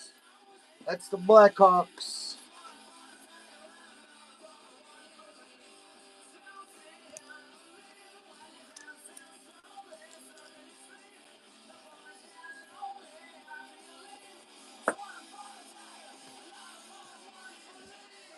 Next up, CBJ. We got Kubalik, bronze, auto, Elvis Merzlikins out of $7.99. We got Kevin Stenlund out of $9.99. SP Future Watch. Borkstrand, Blue Jackets, OPG Retro Variation, and Derek Dorsett, MVP Rookie. $2. They get better as they go. Just stick around. I couldn't start out with the Howl when there's 2 people in here. Strategically located. Better cards on the way. Better cards on the way. Don't worry. Don't worry.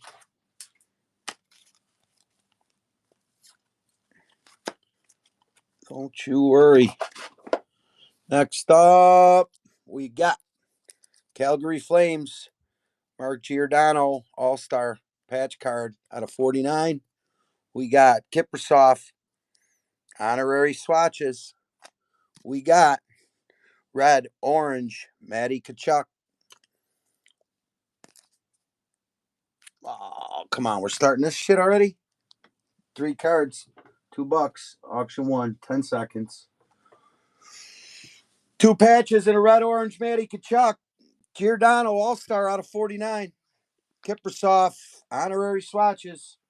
Attaboy, Ben Lack. There you go. Auction 1. Nice work, buddy. That's how they're going to be. Got nice cards lined up for you guys today.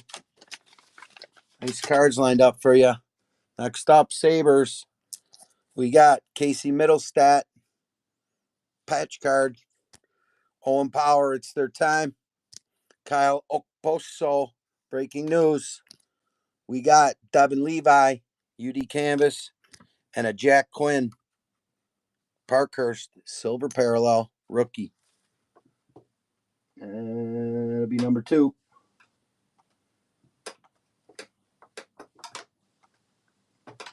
Get the tunes going. Get the tunes going. Get the marker going. Oh, fuck. Everybody okay? Nobody gets sick. Nobody got sick. Nobody wanted that Casey Middlestat fucking patch for $2, eh? That's okay. We got more coming. We got more coming. Don't worry. Don't worry.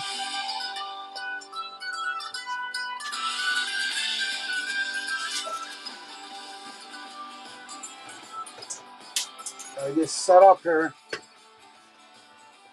Gotta get set up the right way. Sorry. Almost there. There we go. There we go. There we go.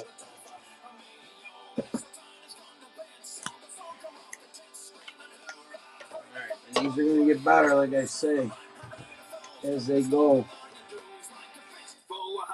Auction 2 went nowhere. Thanks for the patience. Thanks for the patience. I'm getting rolling here.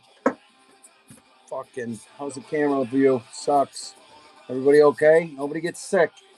Nobody gets sick. Get in there and check out that PYT, boys.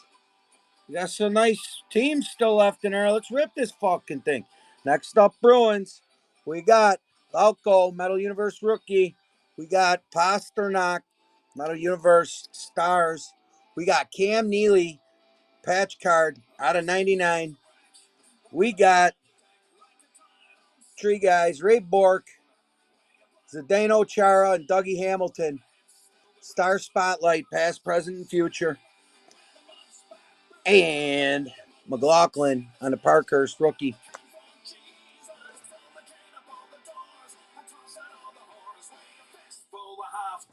$2. Sudden death, 10 seconds. Every single one's gonna have patches and autos in this run here. Get in, invite your friends. Nice take. Nice take, Beniak.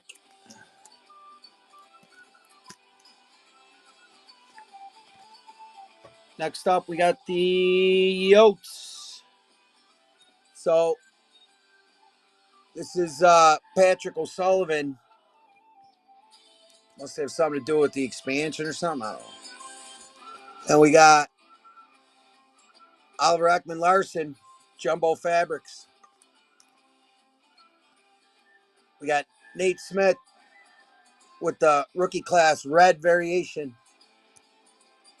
Matthias Maselli, portraits. And a Henrik Samuelsson rookie. 5 cards, $2. That'll be number 3. Patrick O'Sullivan auto. Ekman Larson, jumbo patch. Nate Smith, red variation. No dice. Next up, Winnipeg Jets. We got Kyle Connor on the UD canvas. We got Jeff Malott, credentials, debut rookie ticket access. Big buff. 2015 All-Star jersey. Hellebuck, instinctive. And Josh Morrissey on the stat box fillers. Auction 3.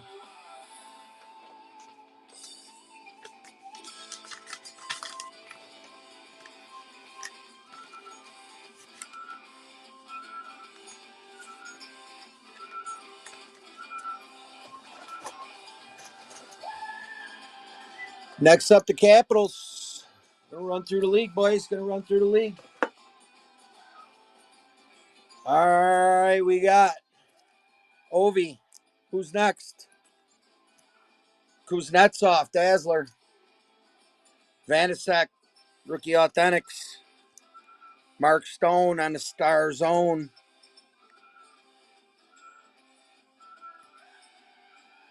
Logan Thompson, Red Orange.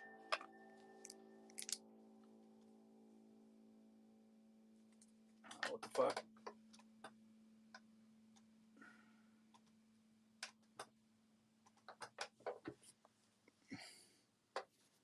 Oh, that's what happened. I fucking screwed that up. Screwed that up. Get these guys out of here. Somebody buy it? No? Good. Because TJ Oshie Yellow Tracks goes in there. And a Nick Backstrom, sorry. Patch card. That's $2. Looking at that, looking at what the fuck is going on. That weak ass shit. Backstrom patch card, Kuznetsov, Green Dazzler. Who's best? Credentials, Ovi, Vanasek rookie, TJ Oshie, yellow. No dice. Next up is Vegas. Now we got Mark Stone on the Star Zone. We got Logan Thompson, red orange. Chandler Stevenson, blue dazzler. We got Eichel, special edition. Last but not least, Korshak, authentic rookie patch. SP, game used. That's auction 3.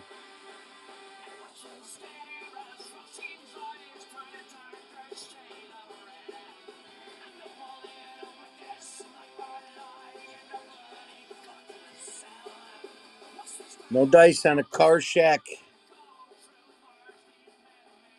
Surprised. How's that? Can we see everybody now? The lighting sucks.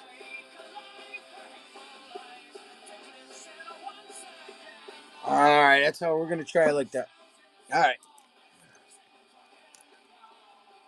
Next up, Vancouver Canucks. We got Podkolzin, Rainbow, Quinn Hughes, Silver Script MVP.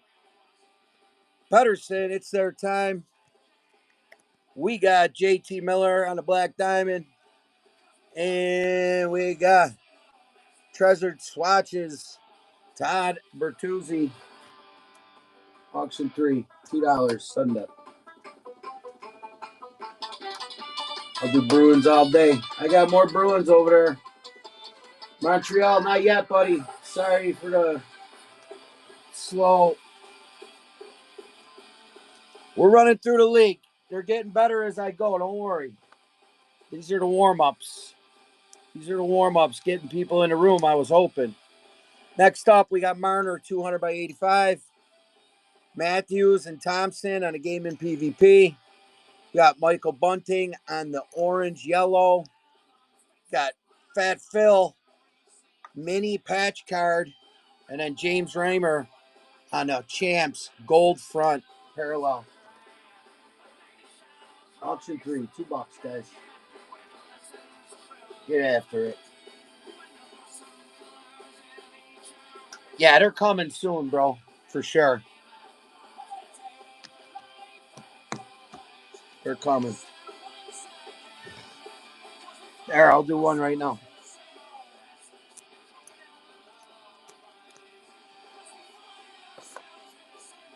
I found it's Carey Price, Authentic Fabrics.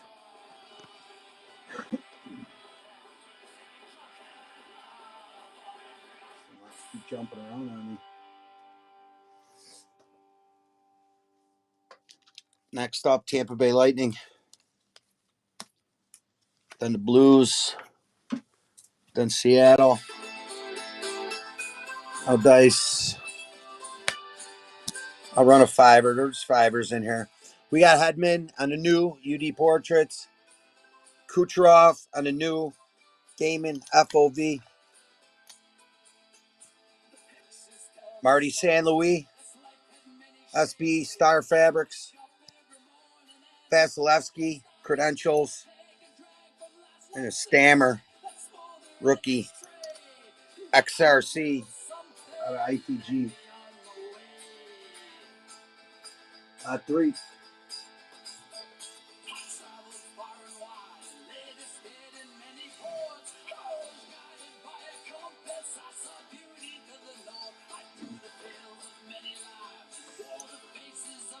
All good.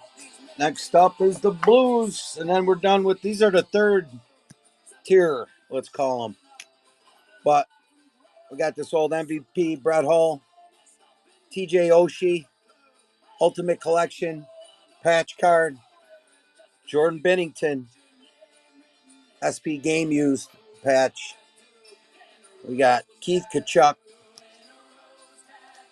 old Parkhurst, and then a Ryan O'Reilly, MVP, shiny parallel. $2 for 5 cards.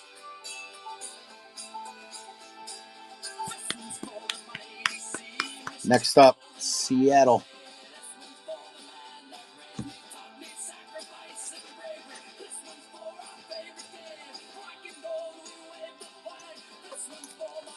Oh, nice. Get in there. Let's get that break filled. Berniers, rookie Bowman's. William Borgen, checkpoint. Got the color match of the insert, speckled version. McCann and Beniers. And I got a Jaden Schwartz outburst. Cracking. $2, 5 cards. We say, are you shipping base cards on the break? I mean, it depends on if you want. You know, I do requests and stuff like that, but, you know, I don't know why. But I would consider it if you want to buy a team, bro. I ain't going to let that get between our love affair. Make exceptions for people that ask nicely, you know what I mean? William Eklund, it's their time. We got Carlson, Star Zone. We got Carlson, Special Edition. Joe Thornton, SP Authentic. And then a Carlson on a Sunset.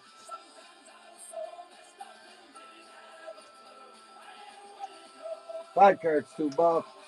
How much Bruins on the break? Look in the shop, bro. It's by now. I don't remember. I don't even know if they're there. Make me an offer. Let me know what you think. Check it out. All right, let's go. We got Martin Jones on the UD canvas. Carter Hart, veteran, silver parallel. We got Bobby Clark, patch card. Winning materials, SPX. Got Travis Sanheim on the defense mechanism. And Tyson Forrester, rookie, out of Metal Universe. 5 cards for $2. Flyers. Next up, Sens.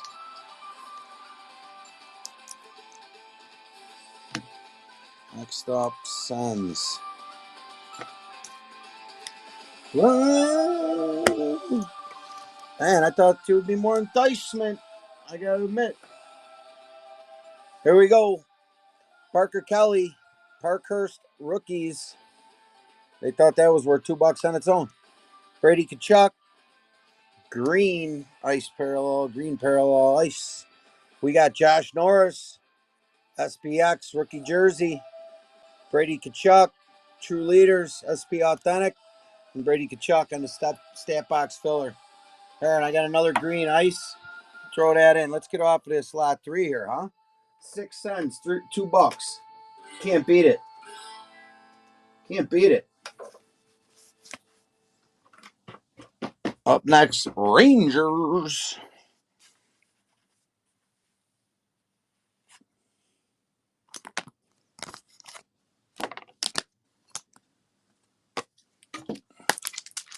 Next up, the Rags. We got Panarin, Stature, Gravitas.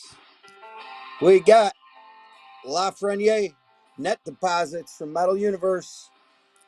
Got a JT Miller out of 99 patch card. Got a debut dates gold patch, K. Andre Miller, and a Kraftsov Allure rookie. Auction 3, $2.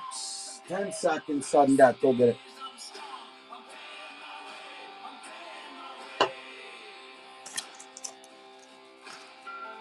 Come on in.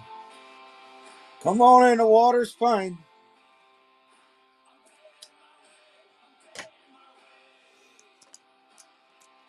Next up, Islanders.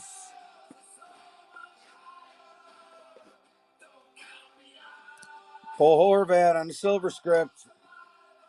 Harold Carlson under the scope. Oh, what the fuck?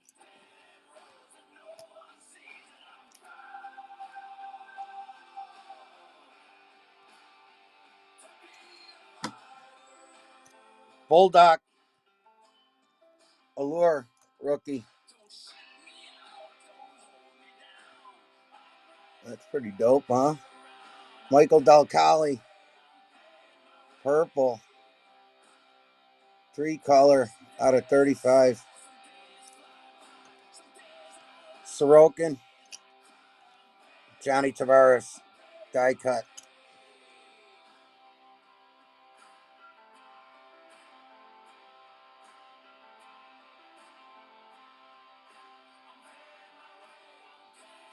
I mean, dude, it's pretty close, man.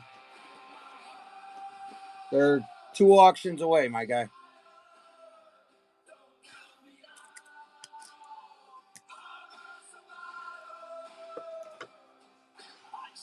Next up is the Pens. Carlson under the scope. Crosby, red, orange. Fat Phil, patch card. Lemieux, upper deck ice. Letang, orange, yellow. Penguins.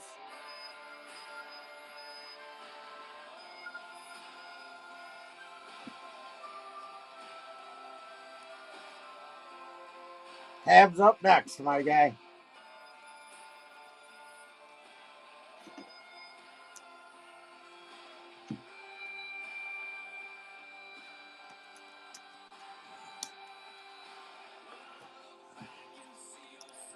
Goalie on a draft day. Goalie, Parkhurst rookie. Got a Pacioretty, Max Pacioretty. Black Diamond out of 149. Damn Foose. Piece of history. And a Lakenin. Rookie retro.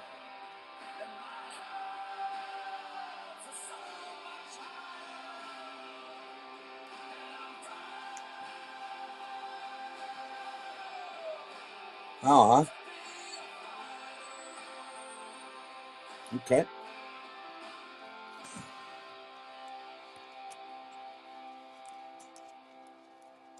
I mean, that's plenty of value for $2, man. Next up, Nito Niederreiter, Sub-Zero. Where's the rest of the Wild? Where's the rest of them? Oh, because I fucking screwed it up. There we go. Nito Niederreiter, Sub-Zero. We got Gaborik. Look at that patch. John Zucker on the gold front. The fuck is this kid?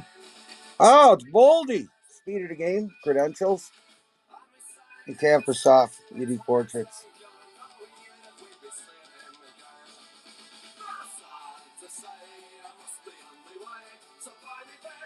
Let's go, boys! Let's go, boys! Start tagging.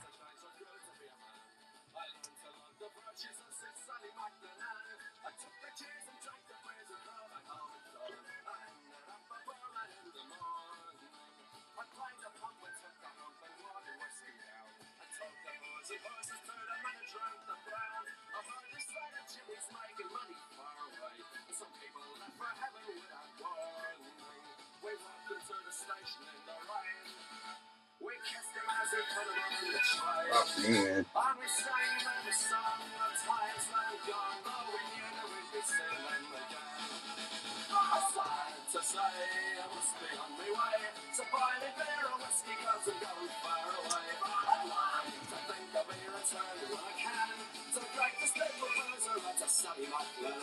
YG3 can't get off of it. Next up, the Nashville Predators. James Neal with the gold front. Got David Langland, UD game jersey. Askarov, star rookie. Evangelista, ice rookie. Another Langland.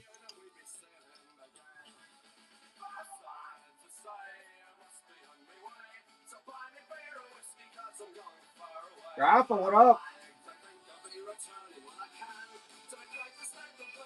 5 cards, $2 auctions. Looking to get these PYTs sold, man. Looking to get these PYTs sold. Next up, Detroit. How about Pulkillinen? Look at that patch. Gold.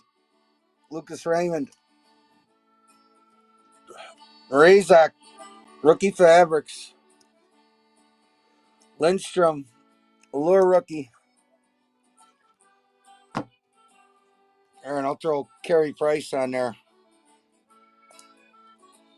What do you say? Somebody want some hockey cards? These are cheap, man. I miss more than hit with a face. These are cheap. To sink. And I said, Attaboy, Larch. Larch saw the value. Yeah, Bruins are coming. Bruins are coming. I promise. I promise. We got to get through. Got to get back around the horn. Sorry, brother. We're off to Schneid with that 3. Hopefully we'll start moving here. Next up, Dallas Stars. J-Rob, Blue. Authentic Profiles. We got Tyler Sagan, Trilogy. We got Mike Keane, but it's a cool fucking card. Spezza, patch card. And Synergy, Rupe Hintz.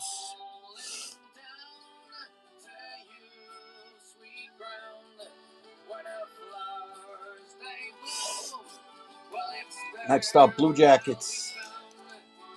Got a fucking awesome fucking patch con.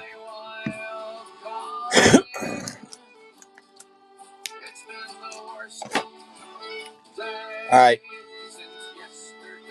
Kivlenix, Authentics rookie, Fantilli, Glossy, Silver, Oscar Dance. Look at that fucking patch in there. Pretty cool. So we got Bobo. SP Game Used patch. And a Matt Calvert. Rainbow.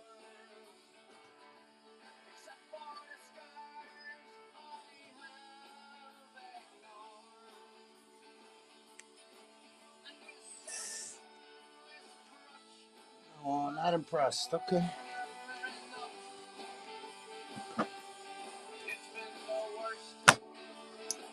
Gotta get my boy CBJ. Somebody tag CBJ, will you?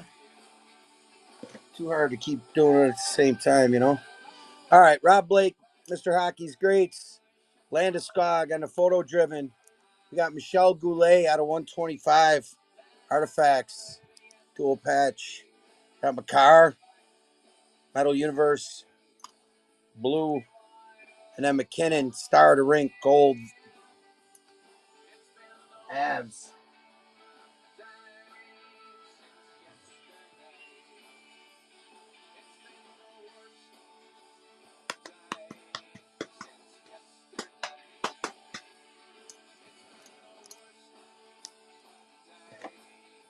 Next up, Blackhawks. Kaner, Superman, Gold Parallel. Pies Suter, Rookie Blue. Sharpie, Victory, Game Breakers. Khrushchev, Rookie Jersey. SP Game Used. And Chelios. This is the cool trade, Parallel. Refractor or whatever the fuck they called it. Short print. Zip Daddy Dog, what up? What up, Shawshank? Oh, you making an offer, $45 Bruins spot. Did you offer? Oh, I'm so sorry. So sorry, I'm slow.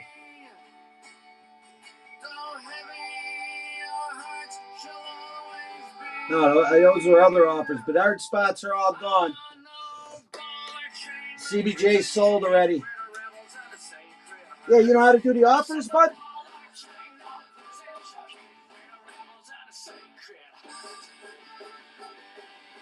Dude, get the fuck out of here. No. Yeah, that's not happening, brother.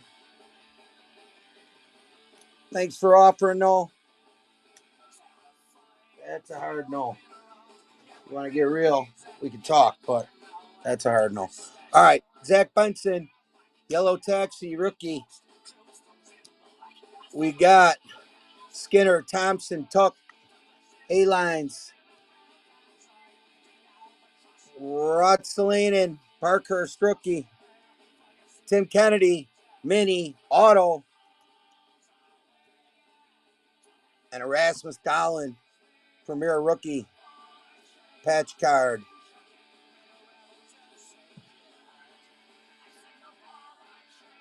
That is YG4, $2.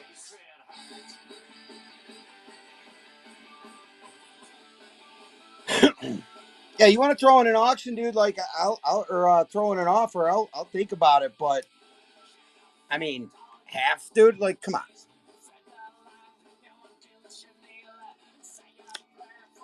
You know what I mean? Like, what are we talking about here? Here's some Boston Bruins. I got Bergeron, Pasternak, Sparkly before and after. At this Johnny Boychuk, pretty fucking awesome patch.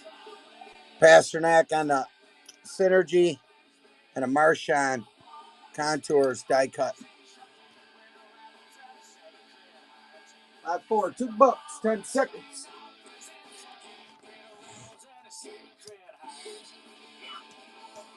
There's that other.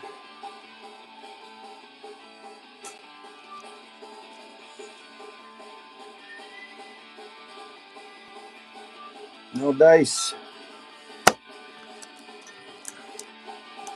No dice.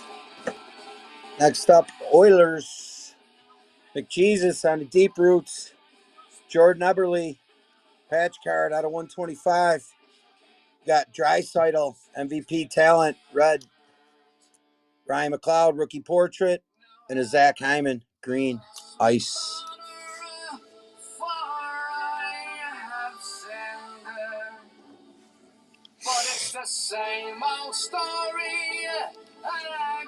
You guys want me to run a Series 1 pack? Anybody in the mood? I'll give it a go. We'll give it a go. See if anybody wants to buy some hockey cards. Series 1. 24-25. Hobby pack. Coming out. $2. $2 on the hobby.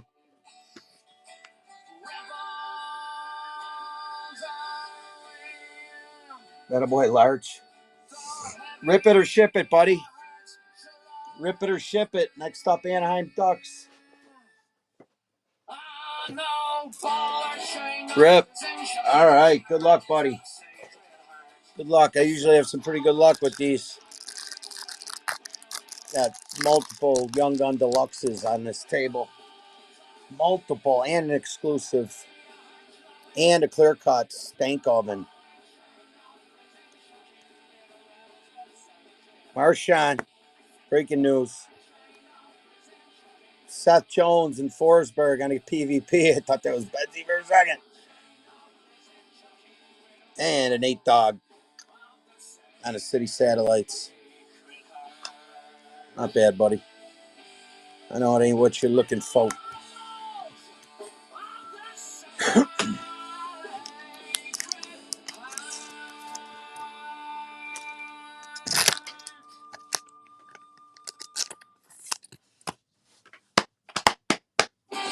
Another one of these.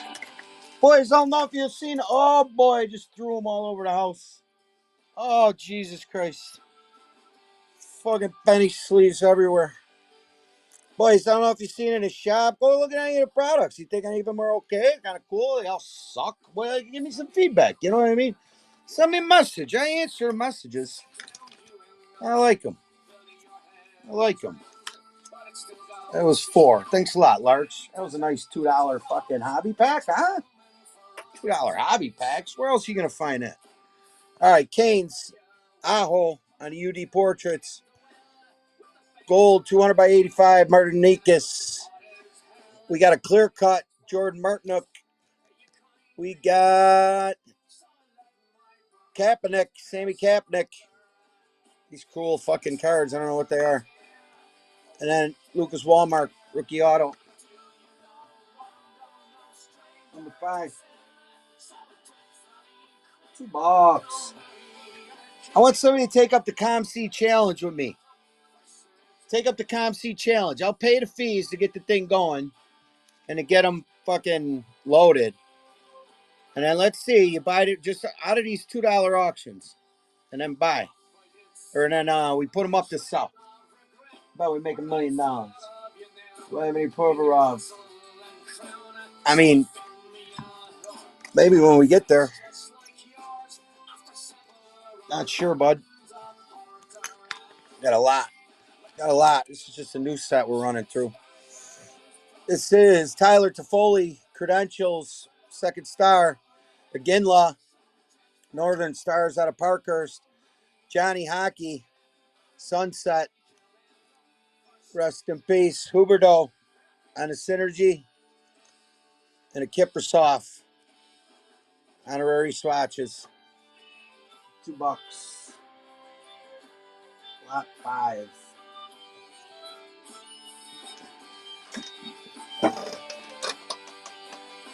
Appreciate the Bedsy purchases. I'd like to see if somebody wants to pay more than $2. We'll go give it a shot here. Give it a go here. One hobby pack, 24.25 hobby. Rip or ship. It's up to you. Lot 5. After that, we got the Mighty Ducks coming your way.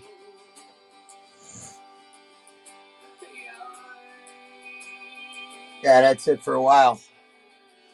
That's it for a while, buddy. Can't be doing that. Good luck, brother. I hope you get a fucking exclusive or a fucking clear cut or something. Make it worth it. Make it worth it. Fantilli. All right. Checkpoint Speckle version. It's a short print parallel. Malatesta on the Blue Jackets. CBJ'd be interested. And Austin Matthews. Aimbots.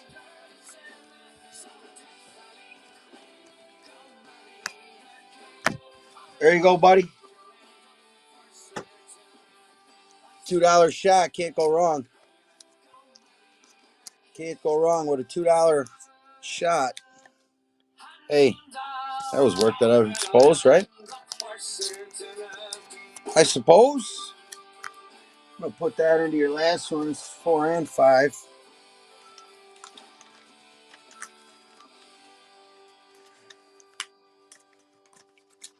Next up, the Mighty Ducks of Anaheim.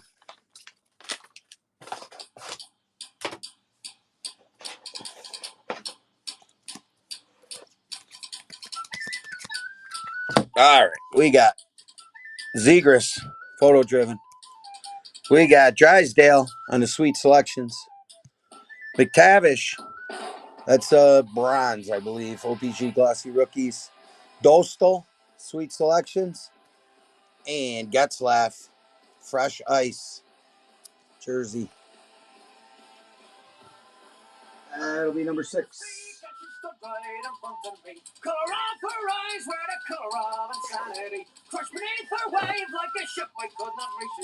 Let's get these break spots filled.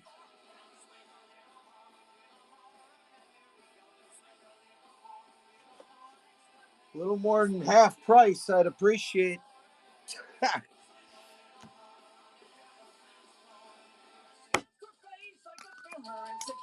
That guy. My guy. How would everybody else feel I did that? Next up, Blackhawks. We got Keith in the score, 2010. Irregular, Ultimate Rookie. Kaner, SP Authentic, red. Kaner, USA. Kaner. That might be a fucking base card. $2. A lot of value here, boys. I don't know why we're lagging today. Nobody watched them. Oh, nobody gets sick. Everybody okay? Talk to me. What do you guys want to see? What about the bigger cards? You can't even get into them. Oh, Jesus. Can't even get into them. Can't even get into them. Got hobby packs going for $2. St. Louis Blues next. We got Jake Allen, Frozen Ice Fabrics. Perunovich, authentic rookie jersey. We got Pierre Turgeon, Radiance Gold. David Perron, Rainbow. What do you say? $2. $2. 5 cards. It's 40 cents. Those are not from the 40-cent box. Okay? They're just not. They're just not. I'm getting these guys $1 box and $2 box stuff at bulk. So you want to go to the show, go ahead. You could probably get them, but it's pretty good value. Pretty good value. No dice on the Blues. Next up, we got Yotes. Mike Smith, UD Canvas, Clayton Keller, Superstar. We got Kolyachuk, rookie, patch card, Nick Schmaltz, numbered to 29.99, and a Kerfoot outburst, $2. $2. Sunday, 10 seconds.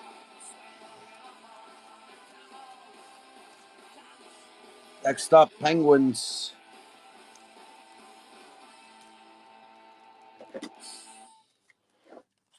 Next up, Penguins. No dice on the Yotes.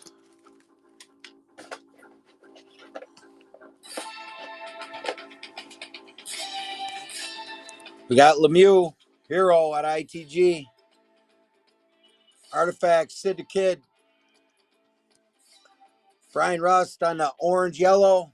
Brian Rust on the red-orange. And a Teddy Bluger rookie. Stature out of $3.99. 5 Penguins, $2. Next up, Flyers.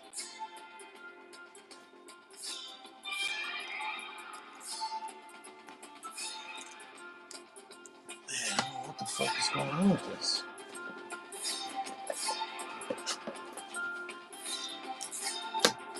Next up will be Senators.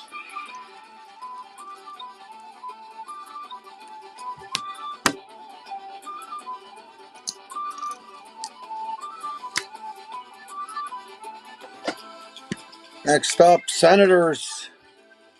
Sogard, Parkhurst, rookie. Ridley Grieg, special edition. We got Grieg and Stutzla, synergistic duos. We got Spezza, 2-color, out of 50. And Thomas Chabot on the deep boots. $2, lot 6.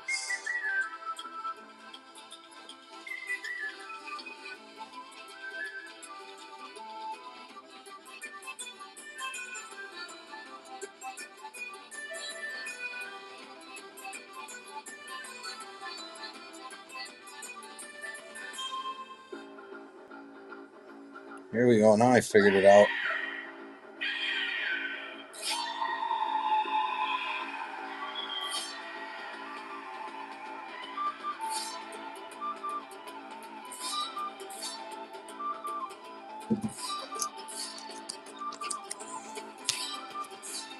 No dice. Next up, Predators. Jordan Tutu, OPG, Rainbow. Forsberg, Superstar. Pecorine, game jersey. Paul Correa. I don't know where I blew it, but I blew it. I thought there was 5 in every single one of these, but apparently not.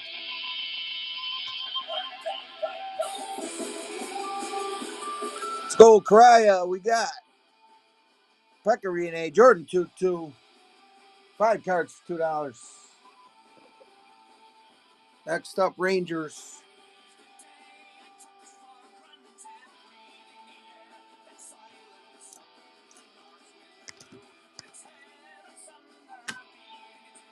Yeah, but I mean, like I say, $2 ain't gonna cut it. Got this new Kaner in. Premier Trios.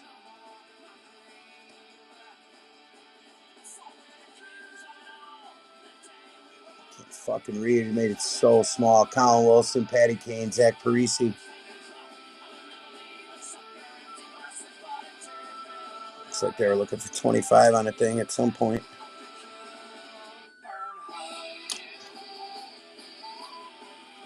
Korchinski to 9. Hagel.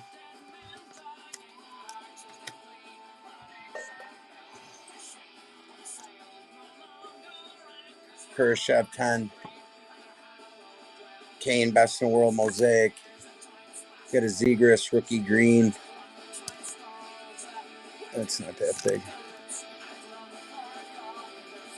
Kane, 4-color, crazy patch, XRC. Rainbow. I don't know what he's Bedard's in. Clubs. Kaner out of 100.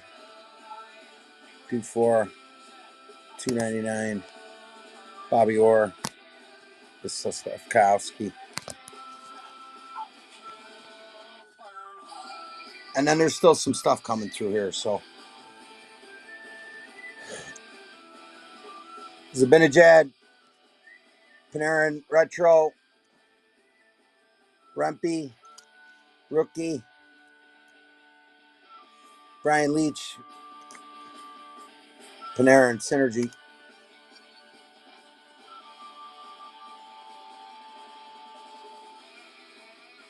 Oh, what up, Bun? Sasquatch Collectibles, what up? Hockey Dan.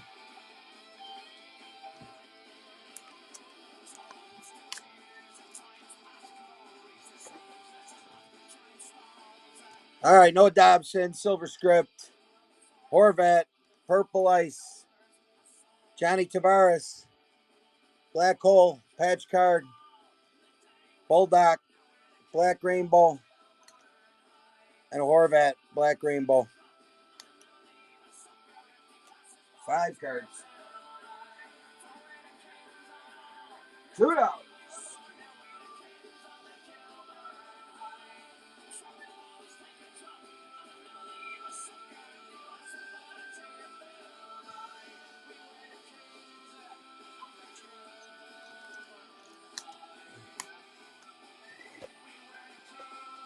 Next up, Canadians.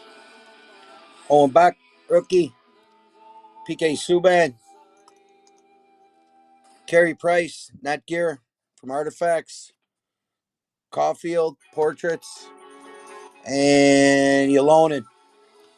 Ice Premier out of $9.99. Oh, everybody okay? Try to fill the break. Get your team, yo. Get your team. CBJ, what up? Oh. Can't get away from Kaner, dog. Can't get away from him. Not in this crew. Not in this show. Next up, Red Wings. Iserman. Larkin. MVP, Sparkly. Tyler Bertuzzi. All-Star Skills Competition patch. Danny Kaiser and Peter Mrazek, SP Game Used, Dual Fabrics, and Lucas Raymond, MVP Talent. Jesus. Nobody gets sick.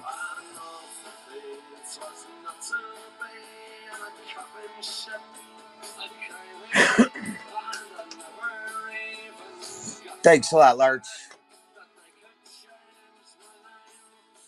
Let's get this break sold, boys. Been waiting to rip for a couple of days, eh? Just got rid of a couple of the Bedsy spots. We're getting there. We're getting there. Oh, here we go. Right on time. Yep. So, Blankenberg on a Black Rainbow. Rick Nash, Cool Threads. That Sweezy Authentic Rookie patch. And then the Blankenberg color match from Parkhurst. $2. All that CBJ.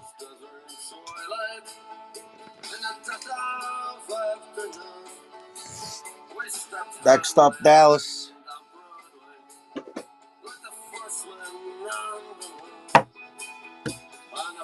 Good man, CBJ.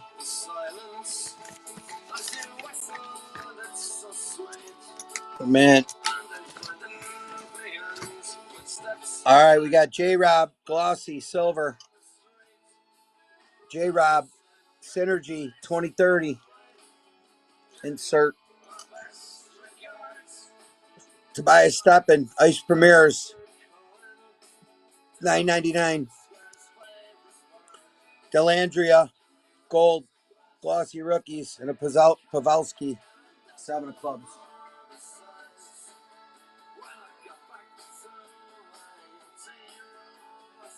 Yeah, what's up, Francisco? Got a lot of rags in here, buddy. Got a lot of rags. Here come the boys.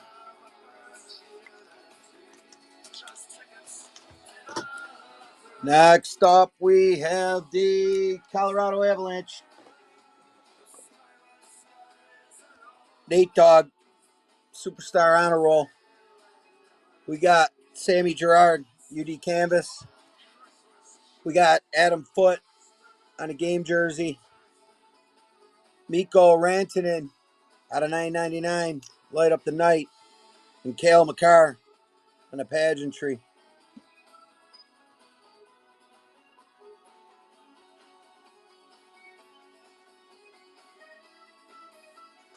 Yeah, that'll be good. Umpire. Thanks for bidding, buddy. Next up, sorry, CBJ. Next up's the Hawks. Good take, Ump. Good take, Ump.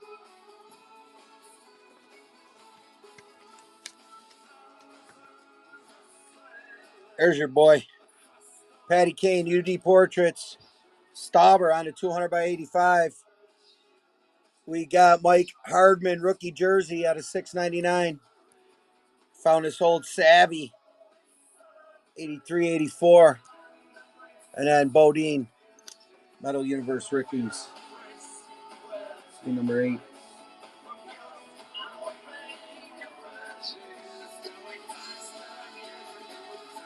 That's right. That's right. I got everything broken up. I'm just trying to stick with teams because, stuff sits and then you lose guys and stuff like that. So I'm just trying to be quick now and I'll just run back through. That's what happened with those other Dallas. Next up, Calgary. Got Dustin Wolf, Ice Premieres, debut dates, sorry. Johnny Hockey, yellow border, short print, Nick DeSimone, patch card. We got Markstrom on the green ice. Adam Ruzicka out of $7.99. Short prints, patches, numbered. Come on now. $2. R.I.P. Johnny Hockey. I'll tell you what, when I get to the back of this row,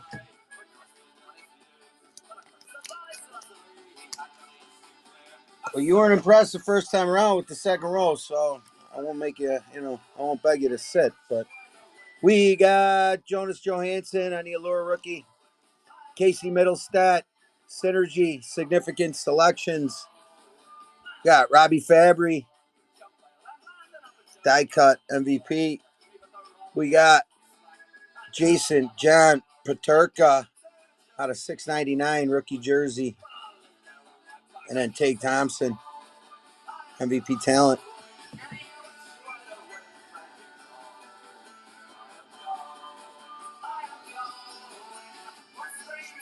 Next up, Bruins.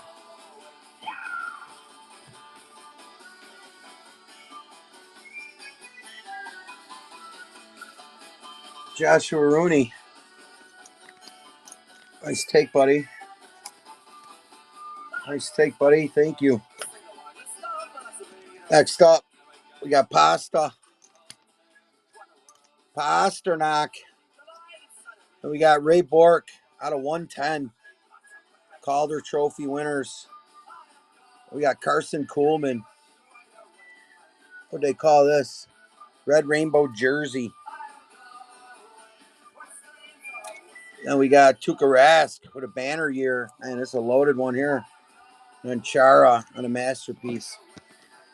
Next up, Anaheim.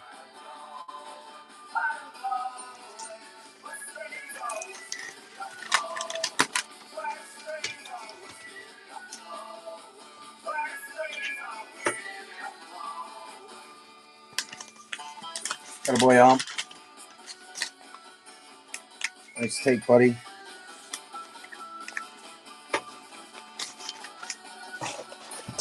A lot of value here, boys. A lot of value.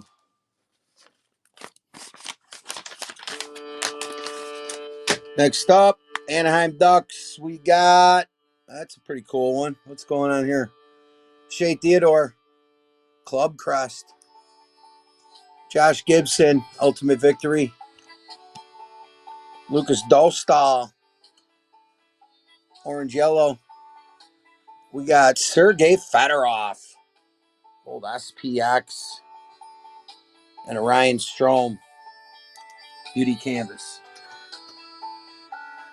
Oh, they're doing this to me now?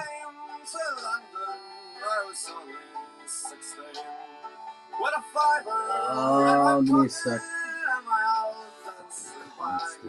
So fucking annoying. So fucking annoying. But I surrendered up upon the old man drag.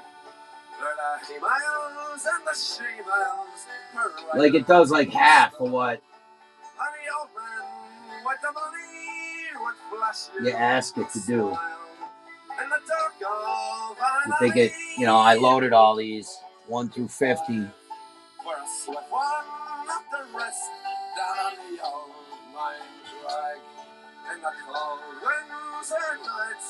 But it didn't. Alright, this is lot 10.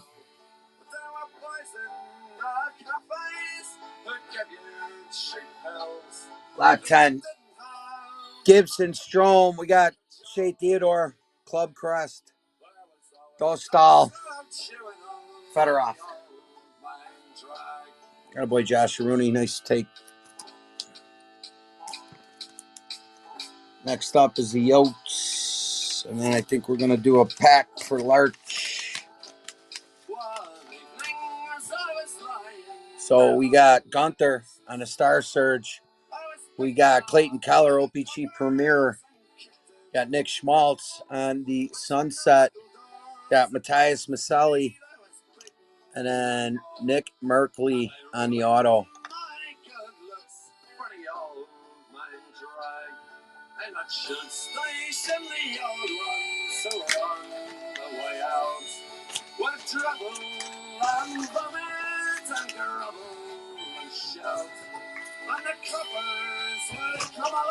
Alrighty.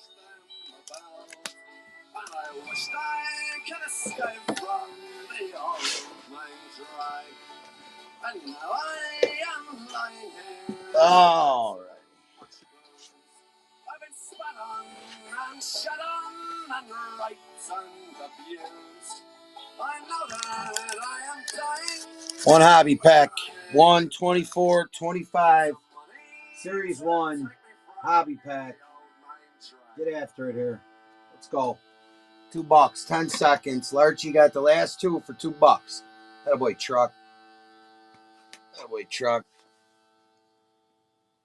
Jesus. All right. Yep. That's the end of it. Rip it or ship it, truck.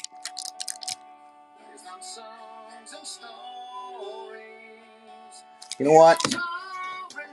Tell you what. I have to.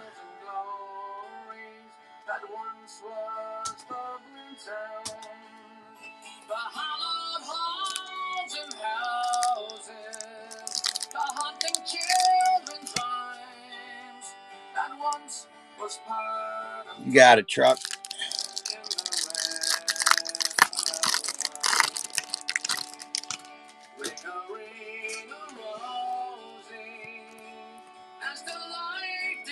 Hey, we got Dreisaitl, Game and XP, Sparkle version. Austin Matthews, Game and FOV, and the cat on the UD portraits. Not bad, $3 pack. Not bad for $3.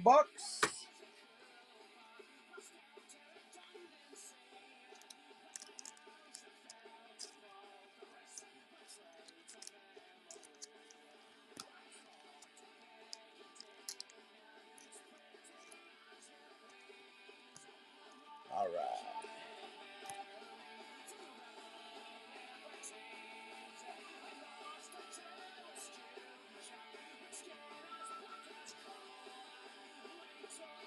Hang on one sec.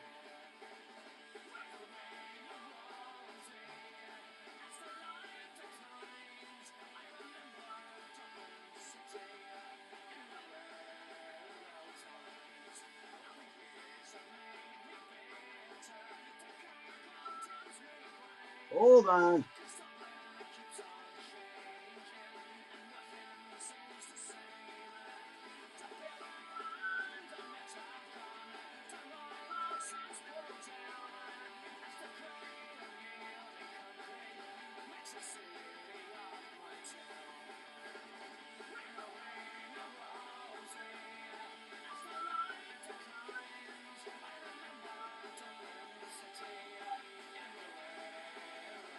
There we go. Pot's right.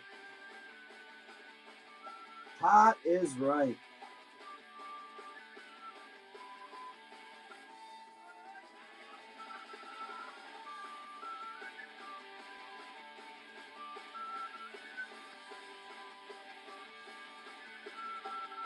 All right. Pat's right. There we go. There we go. Uh-oh, I'm getting an echo. All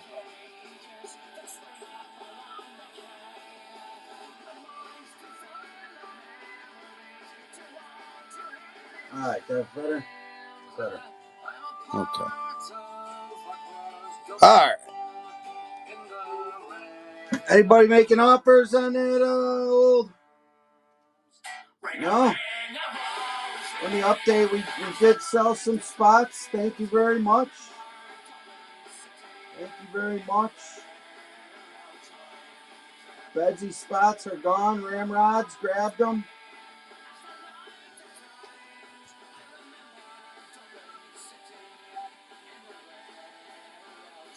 I'll update these notes.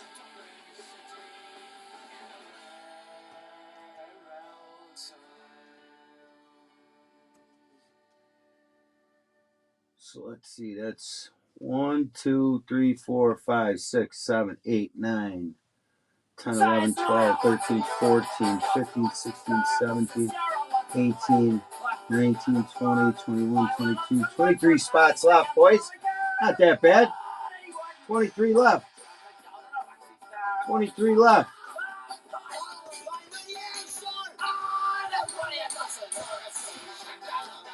23 left. It's in the notes. Check out the notes. What's up, car guy?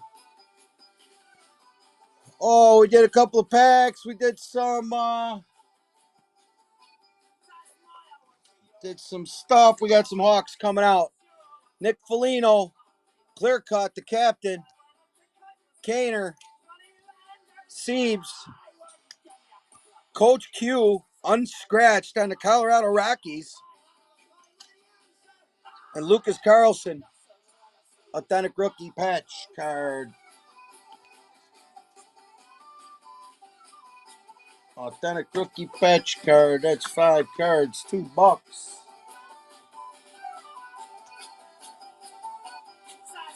What?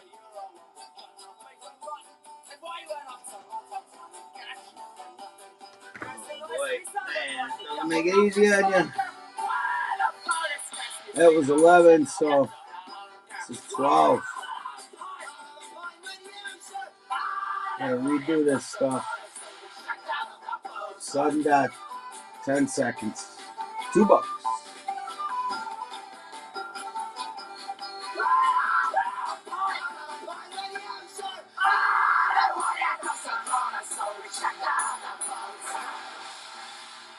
Oh boy, nice take, bud.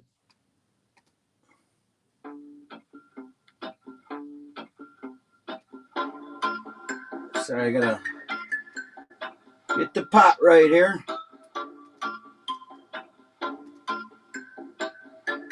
All right, that was 12. Thank you, sir. Nice take. That Foligno was a gift, so that's awesome. That was lot 12. All right, this is the dreaded lot 13. So we're going to get it right out of the way. Going to get it right out of the way here. How about Bobby Orr, Frozen in Time out of 275? That'll go for $2, I think. Won't get stuck on that old 13. Lucky 13 around here. Bobby Orr, Frozen in Time out of 275. Oh, man. That was a 10-some odd dollar card. So that's okay. That's okay. That's okay. How about another little Hawks lot? We got Taves and Nick Foligno when he was on the old CBJ. Sharpie. Chippy's Choice Taser. Silver Skates Kaner. And a Kalyanuk Silver. That's a dual patch on that Foligno and Taves. Dual patch, Foligno and Taves. Chippy's Choice Taves, Kalyanuk, Kane, and Sharpie. Nice take, Chuck. Nice take, Chuck.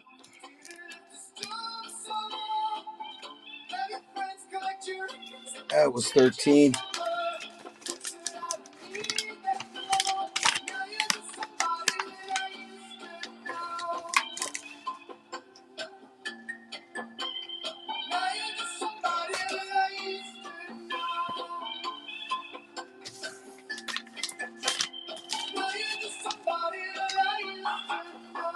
Bear with me here a sec. Sorry.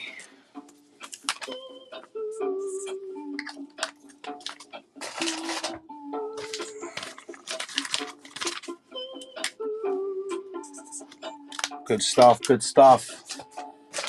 Get past that lucky 13. You know, we like to do that. Next up, we got Calgary, Jacob Pelletier, Bronze Glossy. We got Kiprasov, OPG, Refractor.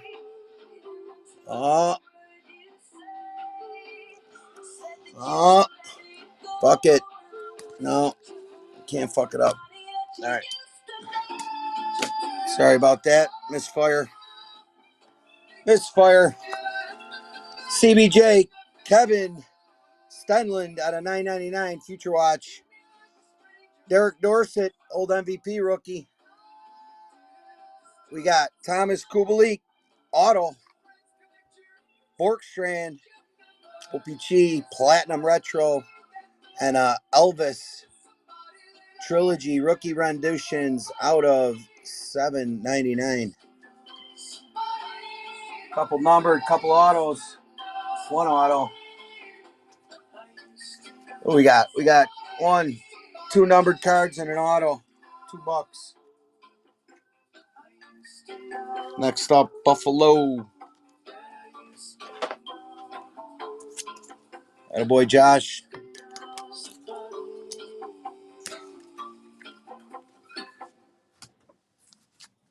We got Devin Levi and the UD Canvas. Ooh, Casey Middlestat, SPX Gold patch card. We got Owen Power, It's Their Time.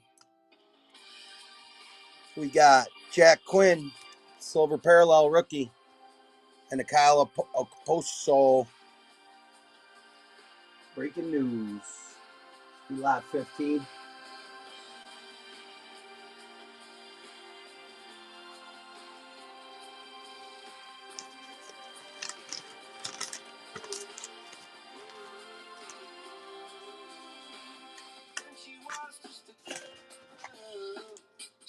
Awesome. Thank you, sir. Nice take there. Real nice $2 take there. All right. Looks like some other stuff is happening here.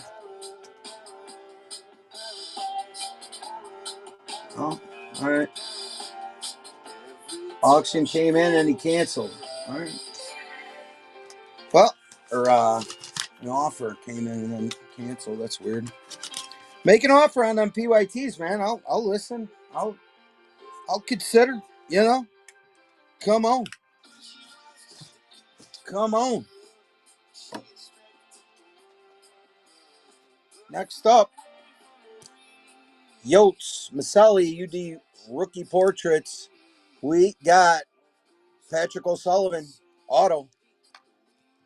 We got Jumbo Fabrics, Ekman Larson, Samuelson rookie out of Champs, and then the Nate Smith rookie class red parallel. This will be lot 16.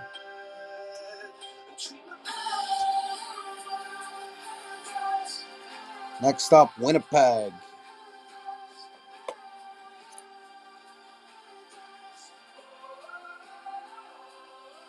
Nice take, Josh. Josh knows the value. That a boy. We got Hellebuck on the instinctive. Got Big Buff. All-Star Skills Fabrics. SP Game Used. Got a Kyle Connor. UD Canvas. Josh Morrissey on the stat box fillers. And Jeff Malott. Credentials. Debut ticket access.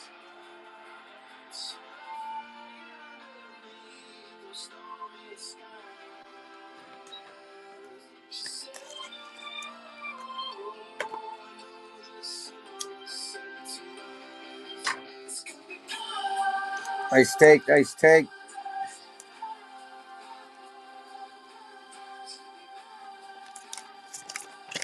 Next up, we got Washington Capitals. We got a Vanacek blue authentic rookie. We got Nick Backstrom patch card. Ovi, Who's Best? Oshie, Yellow Taxi, and Kuznetsov, Green Dazzler. Number 18.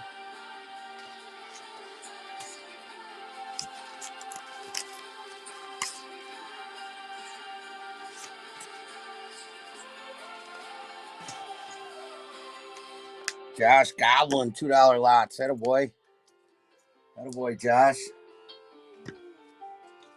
Getting the value, man. Stealing them. That a boy. Next up, we got Vegas. Mark Stone, Star Zone. Korshak, SP, Game Used, Authentic Rookie Jersey. Stevenson on the Blue Dazzler. We got Logan Thompson on the red-orange color flow and a Jack Eichel special edition. Lot 19. Let's try to get that PYT filled. Let's get it filled.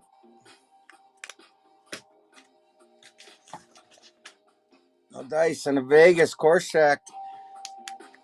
Fair enough. Next up, Maple Leafs. Nope. Canucks. We got Pedersen. It's their time. Podkolzin on the rainbow.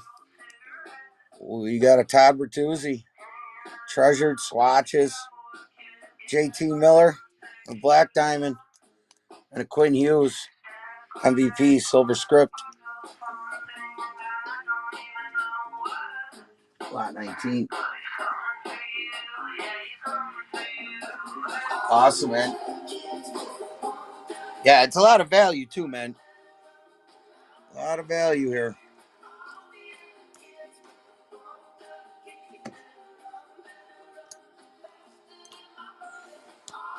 Appreciate you. You're stealing it. It's all good. Appreciate you. All right, Chuck.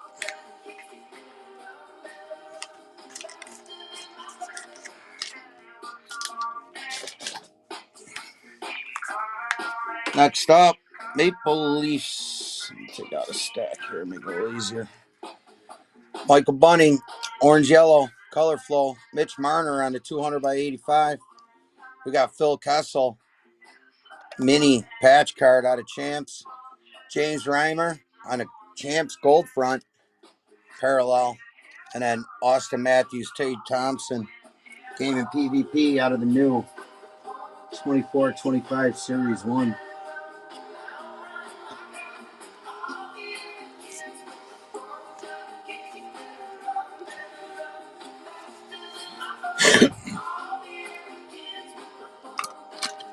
Nice work, buddy. Nice work. Next up, we got the Tampa Bay Lightning. Vasilevsky credentials. We got Hedman, UD portraits. Got Marty San Luis on a game used Star Fabrics. Got a Stammer XRC rookie card out of that ITG 0708. Or I think that's 0607 actually. And then we got Kucherov game in FOV.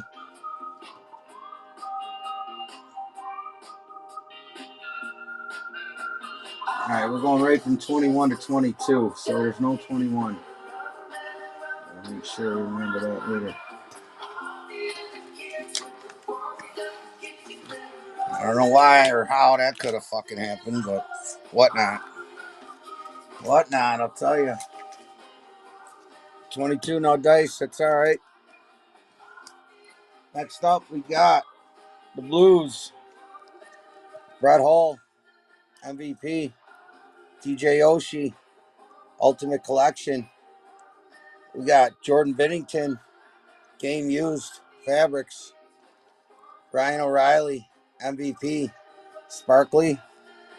And a Kachuk, Old Parkhurst checklist. It's a lot, 22.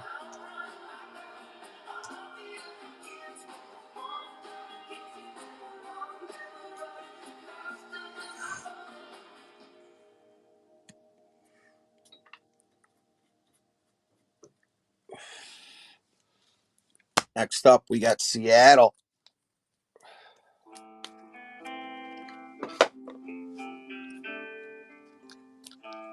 Matty Beniers and Jared McCann, color match.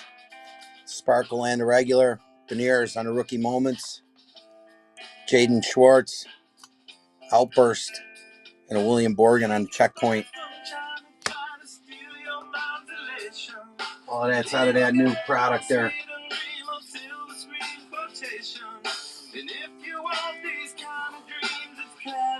5 cards, $2, 10 seconds, sudden death. A lot of value. A lot of value in these lots, boys. Next up, Sharks. We got Carlson on a special edition. Carl Eklund on the MVP. It's their time. Carlson Sunset. Got a Joe Thornton SP Authentic. And Carlson on the Star Zone. Slot 22. Next up, Flyers. Next up, Flyers. A lot of shiny ones getting selected up here. 5 cards, $2. 10 seconds, sudden death. Next up, Flyers. Got Travis Konechny on the defense mechanism. Martin Jones, UD Canvas. We got Tyson Forrester, Metal Universe. Carter Hart on the silver. And then Bobby Clark, Winning Materials, 2-color patch card.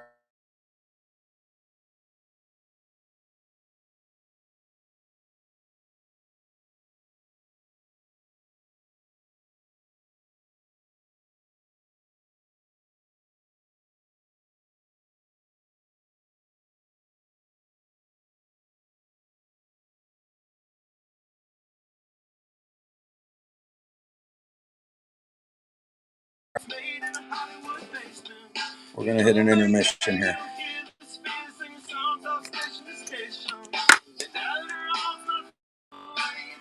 We're going to hit an intermission here.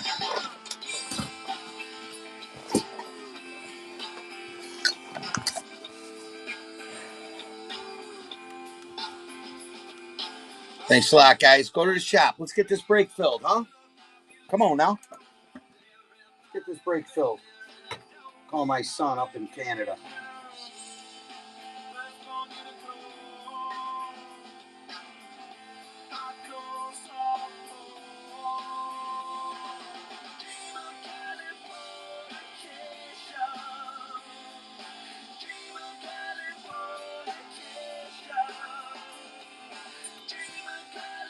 Fucking A, man.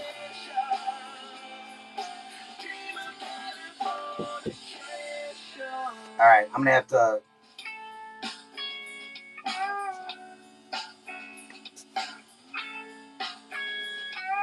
Yeah, I'm going to have to re-rack. I'll end the show and re-rack it. Fuck it.